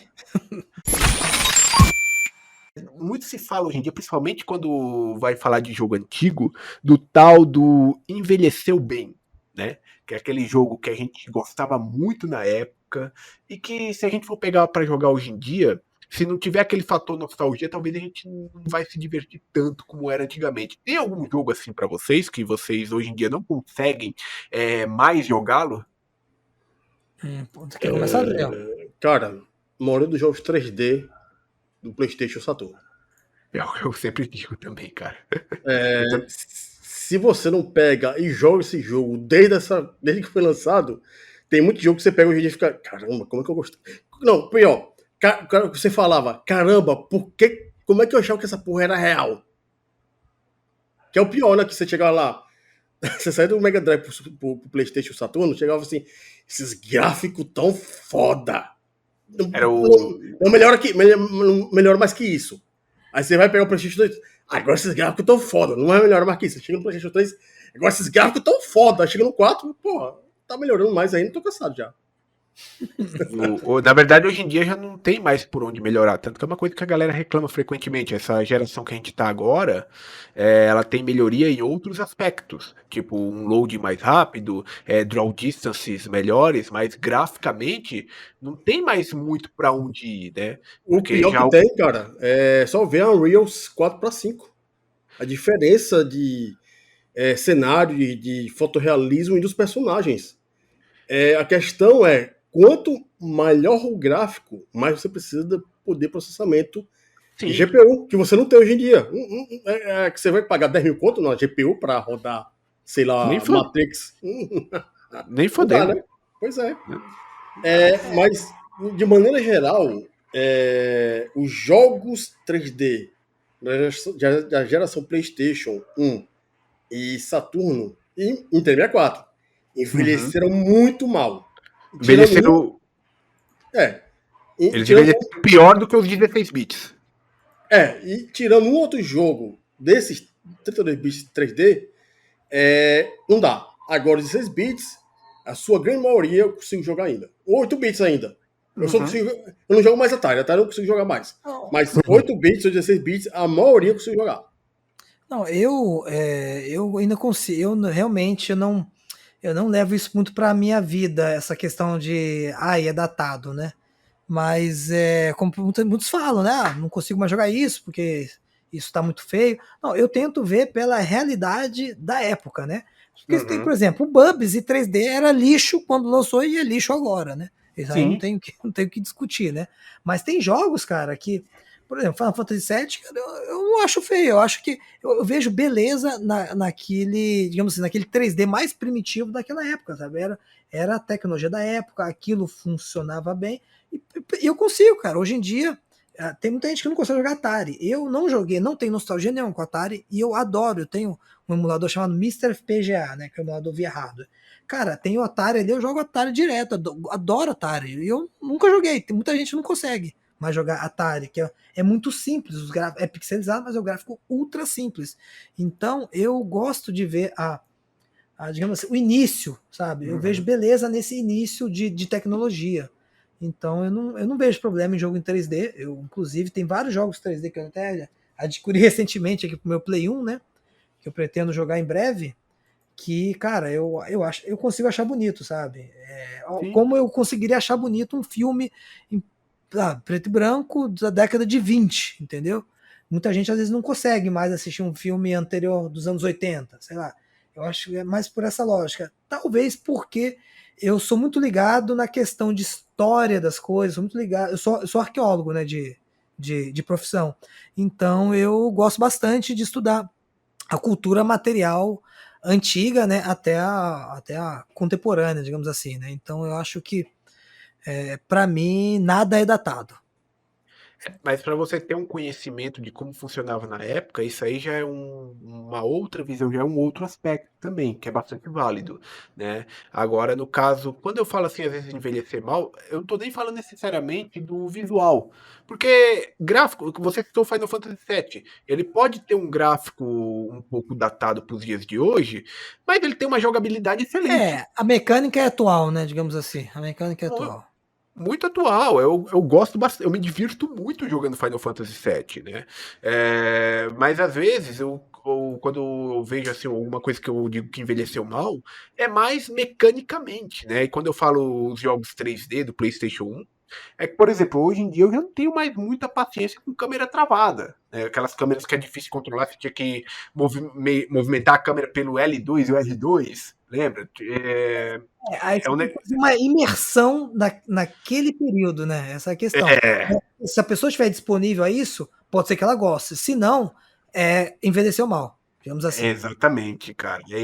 Tipo, eu dificilmente consigo fazer essa imersão. Eu fico agoniado de ter que mexer a câmera daquele jeito, sabe? Porque hoje é tão prático hoje em dia, né? Você vai lá no analógico, rapidamente você já tá com o seu personagem olhando para onde você quer que ele olhe, né? E antes não, antes você tinha que fazer todo um trajeto, você tinha que movimentar seu personagem, aí ele ia É, girar a câmera e até você e chegar no ponto que você queria. Nossa meio que senhora. a pessoa tem que desligar um pouco o cérebro do que é um jogo moderno e ligar somente para aquele jogo, entendeu? Tem que tentar Exatamente. fazer essa diferenciação. E quais foram os jogos mais desafiadores, assim, que vocês consideram que já jogaram, assim? Vocês falam, putz, esse jogo aqui eu tenho orgulho de ter terminado ele. Mais desafiador? Cara, nós ali da comunidade Mega Drive estamos fazendo um desafio em pró, né, digamos assim, comemorando os 35 anos do Mega Drive, que vai ser mês que vem, né? Ou esse mês, né? Dia Final do 29 mês, desse mês. 29 de outubro, né? E ele vai completar 35 anos. E temos esse intuito de zerarmos 35 jogos, né, em comemoração. E um dos jogos que eu fechei do Mega Drive, pra mim, é um jogo que eu não consigo fechar com o cara que eu jogo, não, cara. É Super Thunder Blade. Você jogou um jogo de helicóptero do Não Mega Drive? conheço. Rapaz, tenta zerar, tenta jogar isso aí pra você ver. É o cão de difícil, o Daniel sabe. Aham. Aquilo ali, não sei, cara. Tipo assim, eu gosto de treinar jogos que são difíceis. Eu jogo muito, ultimamente eu tenho me dedicado bastante a jogos de nave, né? A jogos de shmups. E eu sempre treino para treinar, para zerar com crédito somente, ou sem perder continue. Mas esse jogo me deu trabalho. Acho que foi o quê? Umas 7 lives pra fazer isso, Demônio? Mais ou menos? Pra treinando esse troço? Por aí. É, por aí. Foi uma E ó, e quando eu zerei, eu tava em off. Aí o que eu fiz? Eu joguei em off capturando, né, com a placa de captura aqui direto no meu Mega Drive, gravei e levei, galera, eu não vou tentar zerar esse live não. Eu vou mostrar o vídeo, vou comentar o meu gameplay que eu fiz em off. Foi assim, porque eu não tinha certeza se eu ia conseguir zerar em live, porque às vezes você em live você se distrai, né? Tem jogo que é complicado você zerar em live. Ainda mais eu que tava com esse objetivo de zerar com crédito. E esse jogo, ou você zera com crédito ou não zera, praticamente. É complicado. Super Thunderblade. Eu imagino.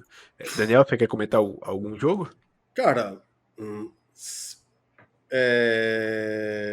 tem vários, mas eu vou colocar aqui os que são realmente pedreira, e que não é muita gente que consegue finalizar de fato hoje em dia. Se der pra menino pequeno hoje em dia, não consegue finalizar nem a pau. Mega Man 1, do Nintendinho. É bem difícil mesmo. É um jogo complicado, principalmente que, se não me engano, não tem password, né? Não tem. Eu finalizei na época, né? Eu tinha o Top Game G9000. Finalizei ele. Na verdade, eu finalizei o Mega Man de 1 ao 6 nos anos 90. Pra ver como. Pode dizer. O Yellow Devil daquele jogo é o capeta. Sim. Ele é o capeta, mas não é mais capeta que o Dr. Willy no final, né? Também. Na verdade, o Dr. Willy em todos os Mega Man são chatos. Juntamente com o Sigma no Mega Man X, né? Outro jogo que eu finalizei naquela época e eu choro até hoje e não consigo finalizar é um Ninja Gaiden. Eu acho que é o 2. Ninja Gaiden ele é injusto, cara.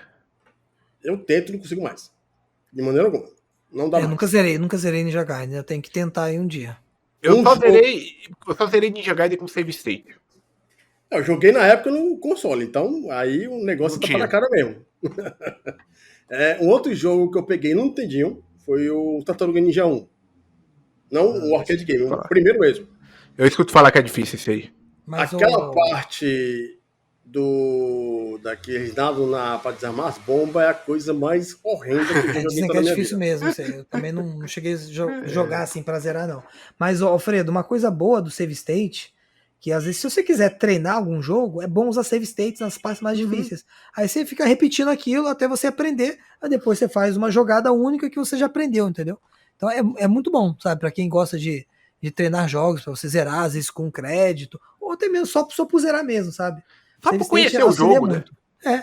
Auxilia muito. Aí no meu caso, assim, eu não jogo o jogo pra treinar, eu jogo o jogo mesmo se eu não consigo finalizar, eu uso cheat, mais fácil.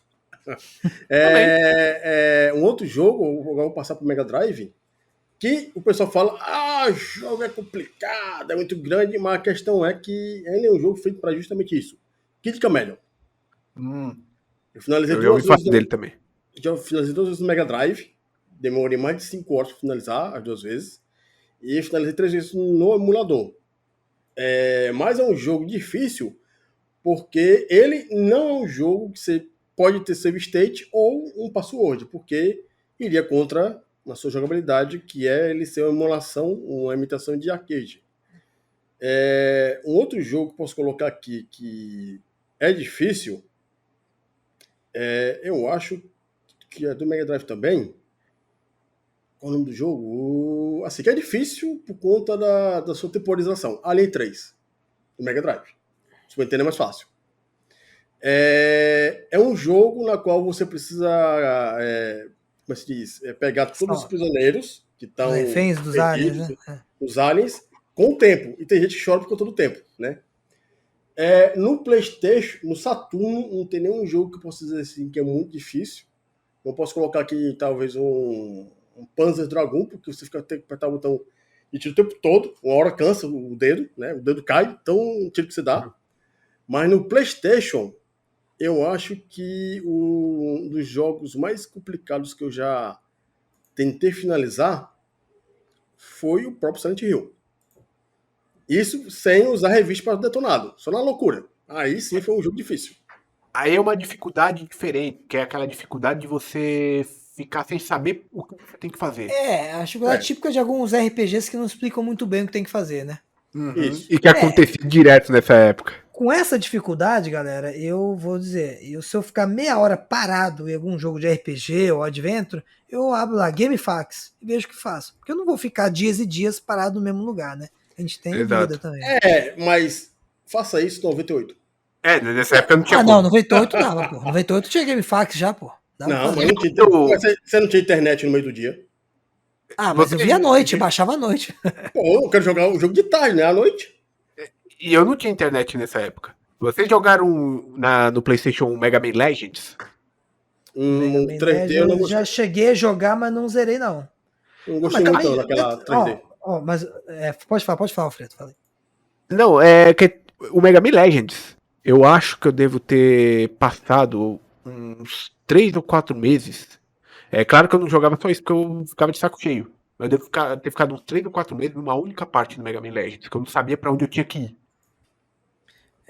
Bem assim, cara. E por isso que a gente comprava revista também. Às vezes, como o Daniel falou, beleza, 98 eu ainda conseguia ver GameFAQs, mas antes de ter emuladores, eu comecei a emular em 97, talvez. Antes disso, era revista, a gente comprava revista. E teve jogo, por exemplo, Chrono Trigger. Quando eu ganhei meu Chrono Trigger, eu tinha um detonado do Chrono Trigger, só que eu falava, não, tô com medo de estragar a minha experiência vendo o detonado. O que eu fiz? Joguei a revista no terreno baldio. Caraca, mas era só você guardar da revista. Mas eu não queria ter esse medo de, vou ver spoiler, sei lá. Não sei, deu uma loucura em mim na época e joguei fora a revista. Mas era um método de a gente conseguir passar certas partes que seriam impossíveis, né? E outra coisa, por que esses jogos às vezes não explicavam nada onde você tem que ir, essa dificuldade à toa? Por quê? Lá fora eles vendiam os guias oficiais de cada jogo de RPG. Então, o que a galera fazia? Comprava o guia. Então, não tem demérito, na minha opinião, não tem demérito. A pessoa tenta passar de uma parte, ficou mais de uma hora, meia hora jogando aquilo, parado, não consegue fazer nada. Cara, eu não vejo problema nenhum em consultar um GameFAQs ou um vídeo do próprio YouTube, né? Eu não vejo problema. Também. Agora, desses gêneros, o gênero mais fácil de finalizar é RPG. Isso é longo. Porque, no caso, hoje em dia, a pessoa sabendo o mínimo de o inglês, ou no caso já tem português, não tem como o cara se perder. Agora, tipo, um jogo que é feito para ser difícil, como Dark Souls, aí sim é tipo que o cara fica puto da vida, né? Porque o Dark Souls requer mais habilidade, né? Então é diferente. Um RPG, por exemplo, de turno, requer mais estratégia do que você vai usar, do como você vai fazer o grind, né? Apesar que alguns Estratégia jogos... era só pegar lá, como se diz, usar a arma e atirar. Pronto.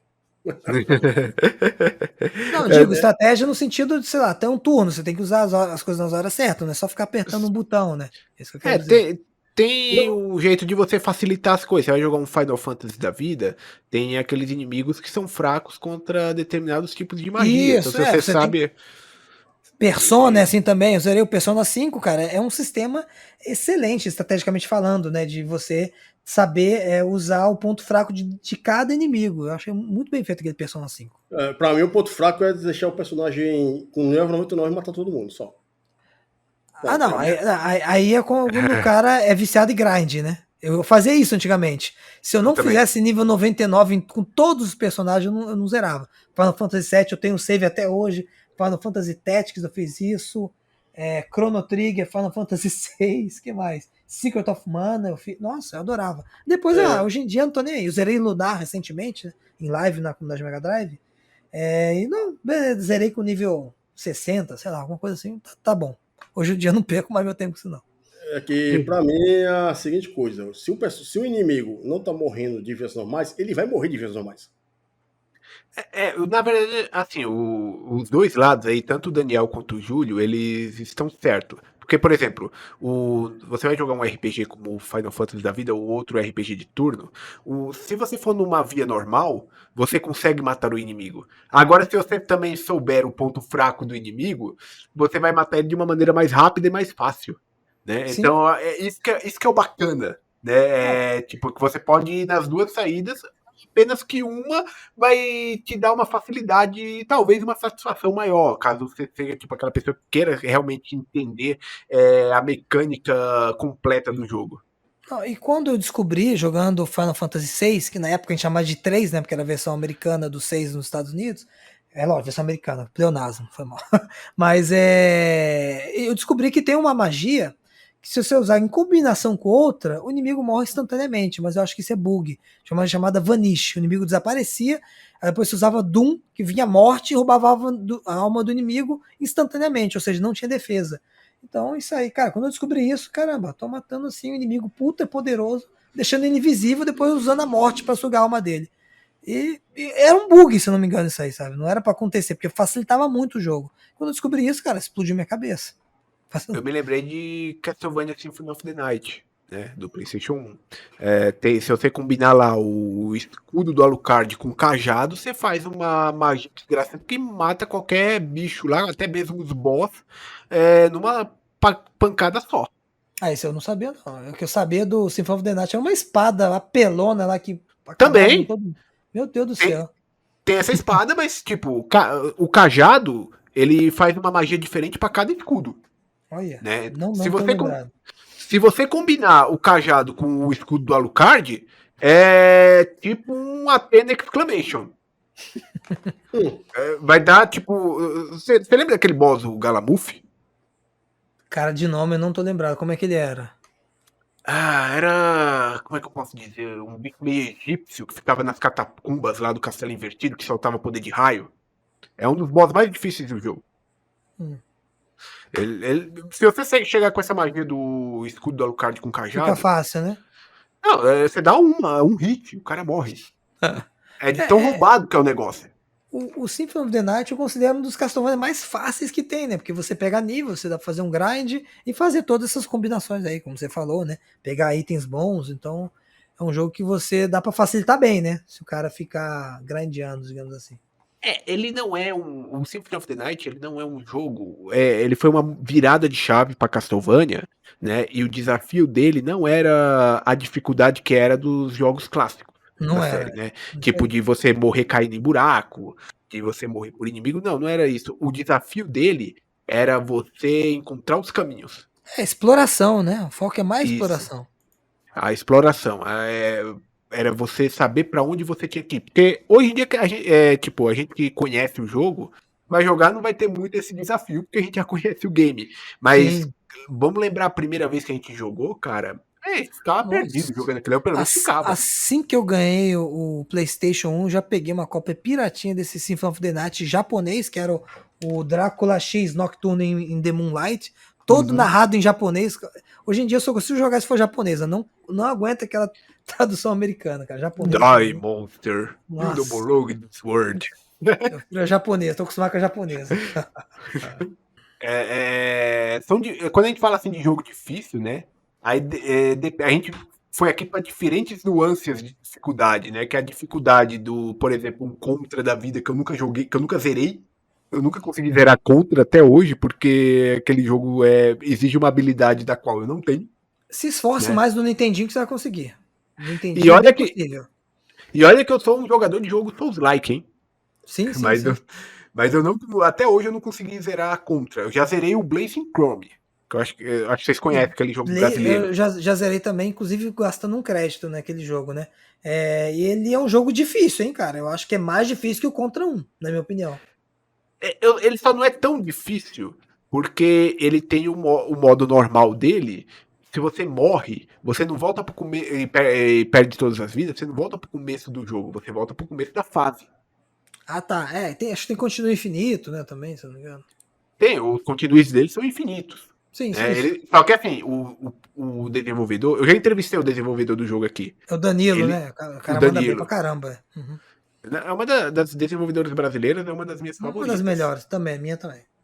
E, tipo assim, ele colocou um modo lá, que é o modo clássico, que deixa o jogo com a mesma pegada dos jogos antigos, né? Então você vai ter continues limitados, você vai ter Eu o acho que é o esquema modo de... hardcore. Modo hardcore, se eu não me engano. Uma coisa assim.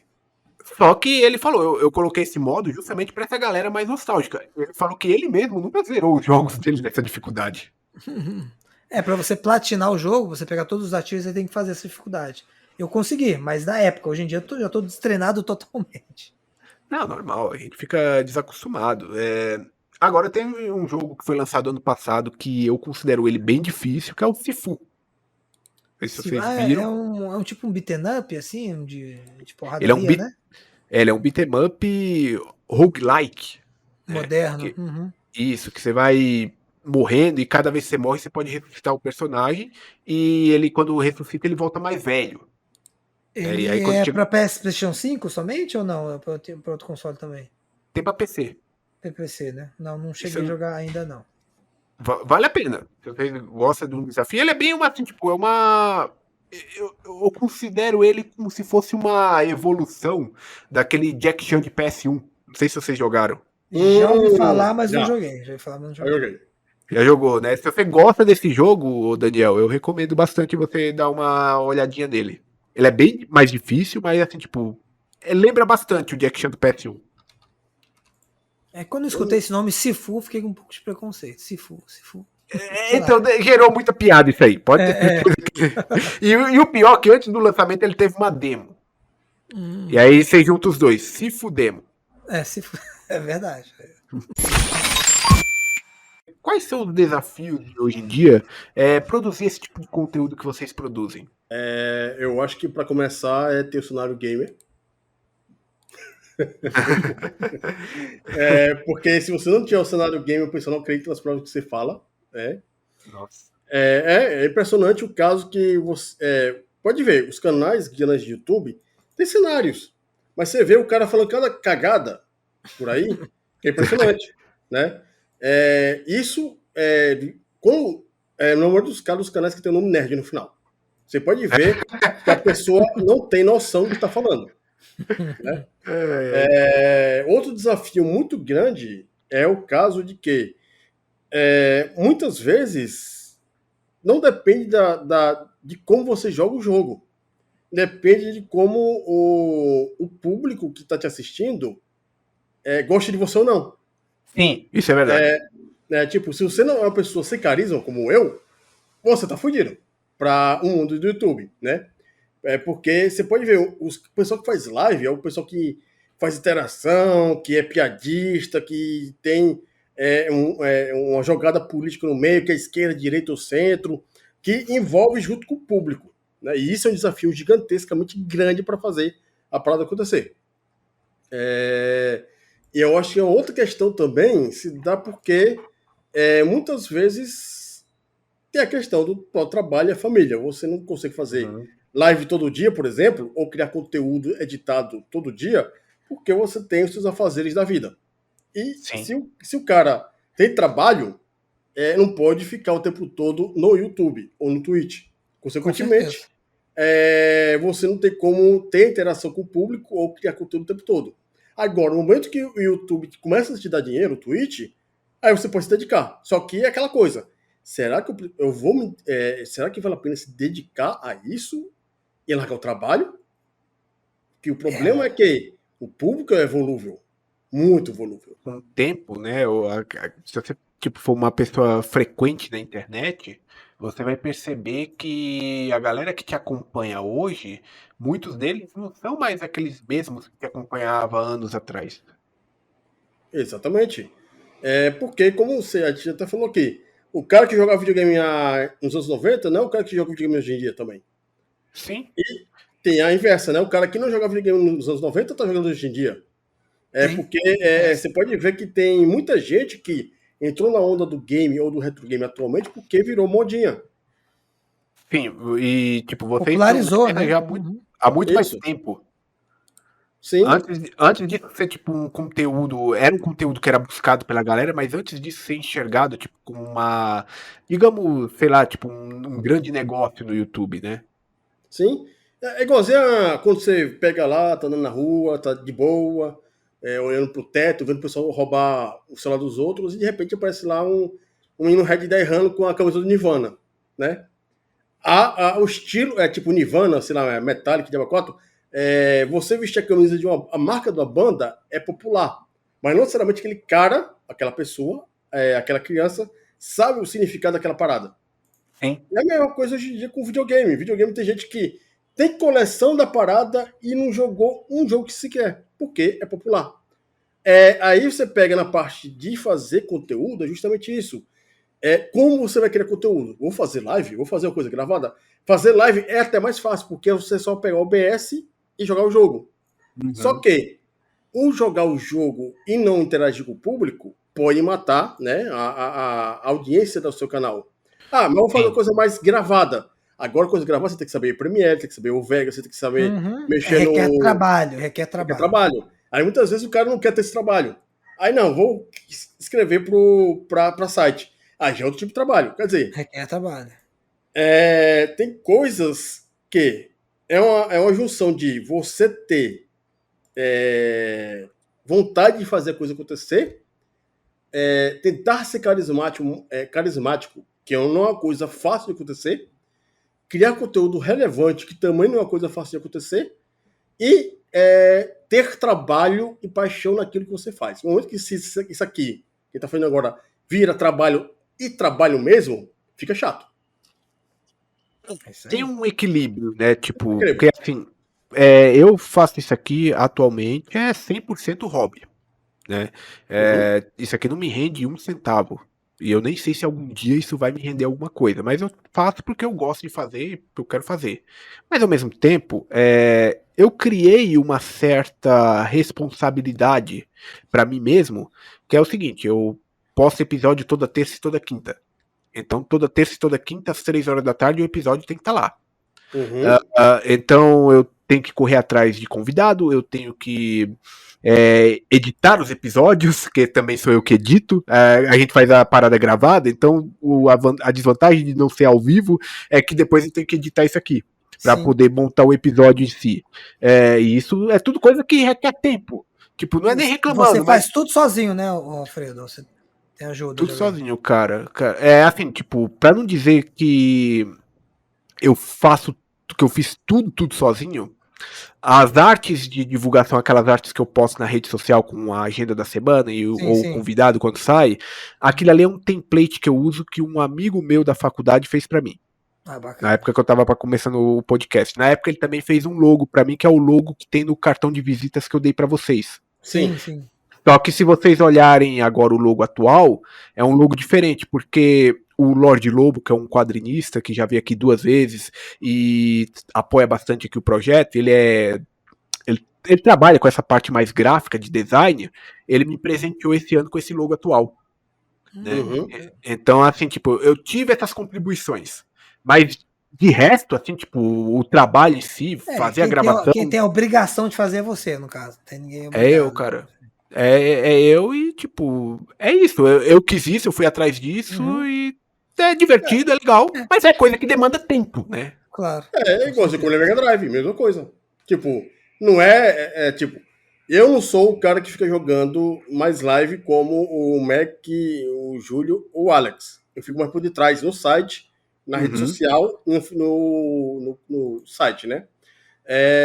Mas ainda assim, requer tempo. Não é todo dia, toda hora, todo minuto, todo segundo que a gente pode fazer uma parada dessa. O Mega Cash acontece de domingo, né? E é o nosso, digamos assim, o nosso produto maior, junto com o site. Porque se não fosse o site, a gente não estaria na BGS nem um dia. A Brasil Game Show, ela preza muito por isso. Preza muito por isso. Mas uma coisa que eu aprendi nesses 2 anos que eu tô cobrindo. Foram 2 BGS que eu cobri, né? Contando com essa de agora, né? Uma coisa que eu percebi por lá, que eu acho muito bacana, tanto do pessoal da Drone, que é o responsável por divulgar a BGS, né? Como pela própria BGS. E isso foi uma coisa que uma pessoa que eu conheci lá falou pra mim. Quando você tá lá dentro daquela sala de imprensa, junto com os grandes, o tamanho não importa.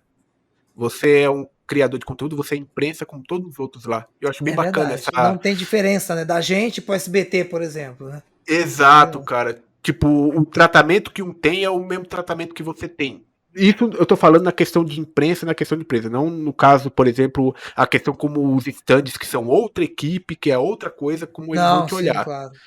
Mas na questão do tratamento que a BGS dá pra gente, eu acho isso muito foda, cara. Eu acho muito louvável.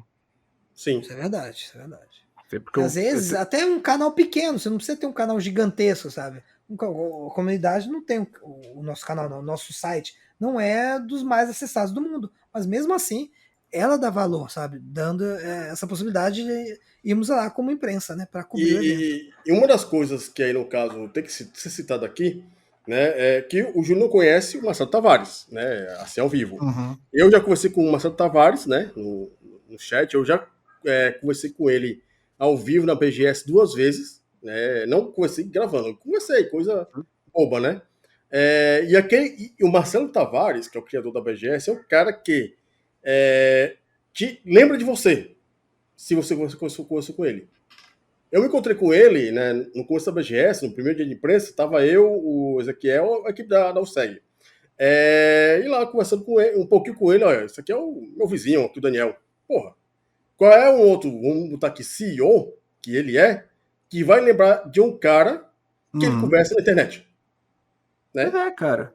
Isso é muito. Isso tem que ser valorizado pela gente mesmo, sabe? Sim. Eu acho que, tipo, ano passado, eu ainda sou pequeno, minúsculo, né? Eu criei esse podcast ano passado. E ano passado, com menos de um ano que eu tinha criado esse podcast, os caras me credenciaram pra estar lá como imprensa. Olha que legal. Olha a diferença. Tipo, e é aquilo que você fala, tipo, você pode não ser remunerado por isso aqui, você pode não ganhar nada, mas eu acho que só essas coisas aí que a gente recebe de vez em quando, eu acho que isso aqui já fez valer a pena você um dia ter parado para pensar nesse projeto e fazer esse projeto. Eu acho que isso serve tanto para o Spidercast como para a comunidade Mega Drive também. Eu acho que o Júlio até pode ter falar a parte dele, né, das dificuldades. Eu acho que o pagamento maior da criação de conteúdo é você conhecer outras pessoas desse meio e a possibilidade de criar coisas com essas outras pessoas. Isso é incrível. Com certeza, cara. Eu, digamos assim, graças a eu entrar para a comunidade Mega Drive, eu fui conhecendo, fiz vários amigos, fiz várias amizades, conheci outros canais. Você engrandeceu, digamos assim, nessa questão, tanto de amizade quanto profissional também, né? Eu aprendi aprendi, né? Brinco de editar lá no Sony Vegas, né? Mexo um pouco de Photoshop para fazer thumb, a gente aprende várias coisas, entendeu? Deu trabalho, mas no final das contas, cara, eu acho que vale a pena. Nós mesmo da comunidade Mega Drive, pequenos ou não, já recebemos vários jogos aí, lançamentos da Sega, né? Persona 5 Royal, entre outros, né? Por exemplo, Chronicle, se não me engano. Valkyria Chronicles 4, eu fiz o review, eu escrevi esse review lá pro site da comunidade Mega Drive. Então a gente já recebeu muita coisa, sabe? Nós temos esse reconhecimento, mesmo sendo, digamos assim, minúsculo se comparando aos grandes canais. Mas o desafio que eu tenho nessa questão de criação de conteúdo, tanto quanto podcast, ou canal de YouTube, ou textos, é que às vezes, se eu me dedicasse 100% a isso, lógico, não teria como, né? Porque eu trabalho 8 horas por dia, aí eu teria que abdicar de... O chefe não libera. O chefe não libera. Teria que abdicar de tudo para fazer isso à noite ou o final de semana inteiro. Então, hoje em dia, eu acho mais complicado para mim. Então, eu prefiro, às vezes, eu jogar. Por isso que hoje eu prefiro fazer live, porque em live eu tô podendo jogar. Se eu criasse muito conteúdo, eu não ia conseguir jogar o quanto que eu quero jogar, entendeu? Eu acho que iria faltar o principal de tudo nessa questão de videogame, que é a jogatina, né? Isso eu sentiria falta se eu, sabe, tivesse, sei lá, trabalhasse o dia inteiro, depois fizesse só conteúdo. Eu acho que não ia rolar. O período que eu fiz mais conteúdo pro meu canal foi um período que eu estava mais desempregado, né? Depois que eu fiquei empregado de 2019 para cá, no meu último emprego, nesse emprego que eu tô até hoje, eu dei um pouco de pausa para criação de conteúdo, faço um pouco menos. Hoje em dia eu opto mais para fazer lives mesmo, justamente para aproveitar, né? Você tá lá trocando ideia com as pessoas, fazendo novas amizades, batendo papo, e é aquele clima de locadora, você tá jogando, como se tivesse a galera atrás de você te observando você jogar. Então eu acho isso aí, pelo menos a melhor coisa nessa questão de criação de conteúdo e você se divertir juntamente com isso, né? Não somente criar conteúdo. Então é isso, eu acho que não pode, eu não quis deixar a jogatina de lado, sabe? Por isso que hoje em dia eu crio um pouco menos, não tanto quanto antigamente, como eu tinha um pouco mais de gás, assim, digamos assim, de criação de conteúdo antigamente. Você está ouvindo Spidercast, o podcast de cultura geek. Eu quero primeiramente, agradecer vocês aqui por vocês terem reservado esse tempinho para vir bater esse papo aqui comigo. A gente falou de bastante coisa, o papo fluiu super bem. Eu espero que para vocês tenha sido uma experiência tão boa quanto foi para mim.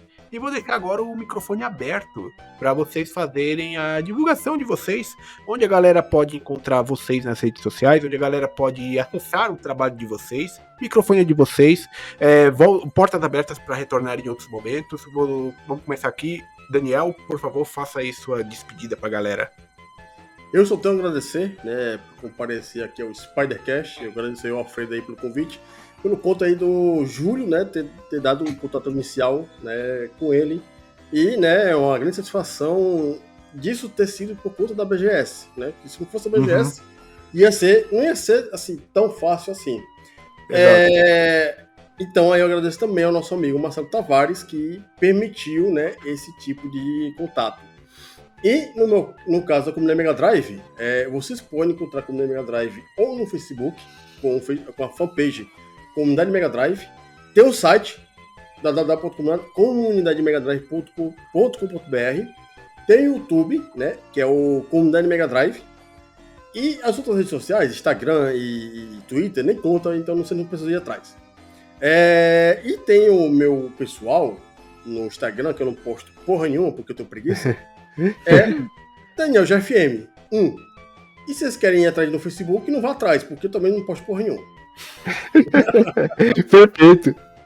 Tem o grupo, né? Tem o grupo do Facebook, né? Da Comunidade Mega Drive. Tem o grupo do Facebook da Comunidade Mega Drive, que é o Mega Drive, né? Que é o nome Mega Drive. Que nós somos na Retrocon graças ao grupo do Facebook. Tem gente pra caramba, né? Não, foi na fanpage, que tem... Na fanpage, né? 109 mil seguidores, se não me engano. Quer dizer, isso permitiu a gente ir, né, na Retrocon. Mas eu tô no Facebook, eu posto alguma coisa, né? Daniel Gonçalves Miranda, eu tô com a cara verde, se eu não me engano, né? De pixel art véia. No computador de tela de fósforo. E é isso. Eu não sou uma pessoa assim que tem um conteúdo extremamente bacana além dos videogames, porque outros assuntos eu prefiro, digamos assim, ser menos expansivo, mas se você quiser conversar comigo, estamos à disposição. Você vai ouvir muito palavrão também. E você, Júlio? No meu caso, o Daniel já explicou mais ou menos aí a questão da Comunidade Mega Drive, onde vocês poderão nos encontrar. Agradecer você, te agradeço muito, Alfredo, por esse convite, cara, e sinta-se também convidado, alguma pauta de Megacast, poderemos te convocar, hein, para participar um dia do nosso Megacast. Só chamar. Será um prazer, cara. Adoro participar de podcast. Opa, tamo aí então. Você vai participar um dia, assim, do nosso Megacast. E agradecer também, como o Daniel falou, BGS, né, por ter proporcionado aí esse encontro, né, nós nos conhecemos lá. E vocês me encontram no meu canal do YouTube, pessoal, que é Cronos Chiarini, né, meu canal, que lá praticamente hoje em dia é mais live. Tento me autodesafiar, né, em terminar jogos com crédito. Fazia também vídeos de reviews, vez ou outra eu faço um review de algum jogo que eu recebo também, às vezes em uma aqui, né, tenho feito reviews de alguns jogos em parceria com o canal Shmups BR, do Felipe Graccioli, né, que ele recebe alguns jogos, aí eu faço pro meu canal e pro dele, né, ao mesmo tempo. A gente faz essa troca aí de informações aí, então, de conteúdo, né? E também tô na Twitch também eu tento zerar algum jogo mais desconhecido, né? Recentemente eu zerei um jogo chamado Zeliard na Twitch, que é um jogo Metroidvania de 1987, 88, de computador, DOS, jogado diretamente do meu Pentium 2, sabe? Eu capturo do Pentium 2. Caraca! Diretamente do DOS mesmo. Um disquete, eu gravei no disquete. Meu Deus do céu. Então eu fiz live disso aí. Tá lá na Twitch, é Cronos Chiarini também. Tem o meu Instagram, que ali eu praticamente posto o meu diário do que eu zero, eu tiro a foto lá do jogo, posto também coisas de colecionismo, eu sou colecionador de videogames, eu me interesso bastante por coleção, então tem bastante coisa da minha coleção no meu Instagram. E também sempre Cronos Chiarini, ou Júlio Chiarini, você vai me encontrar, né?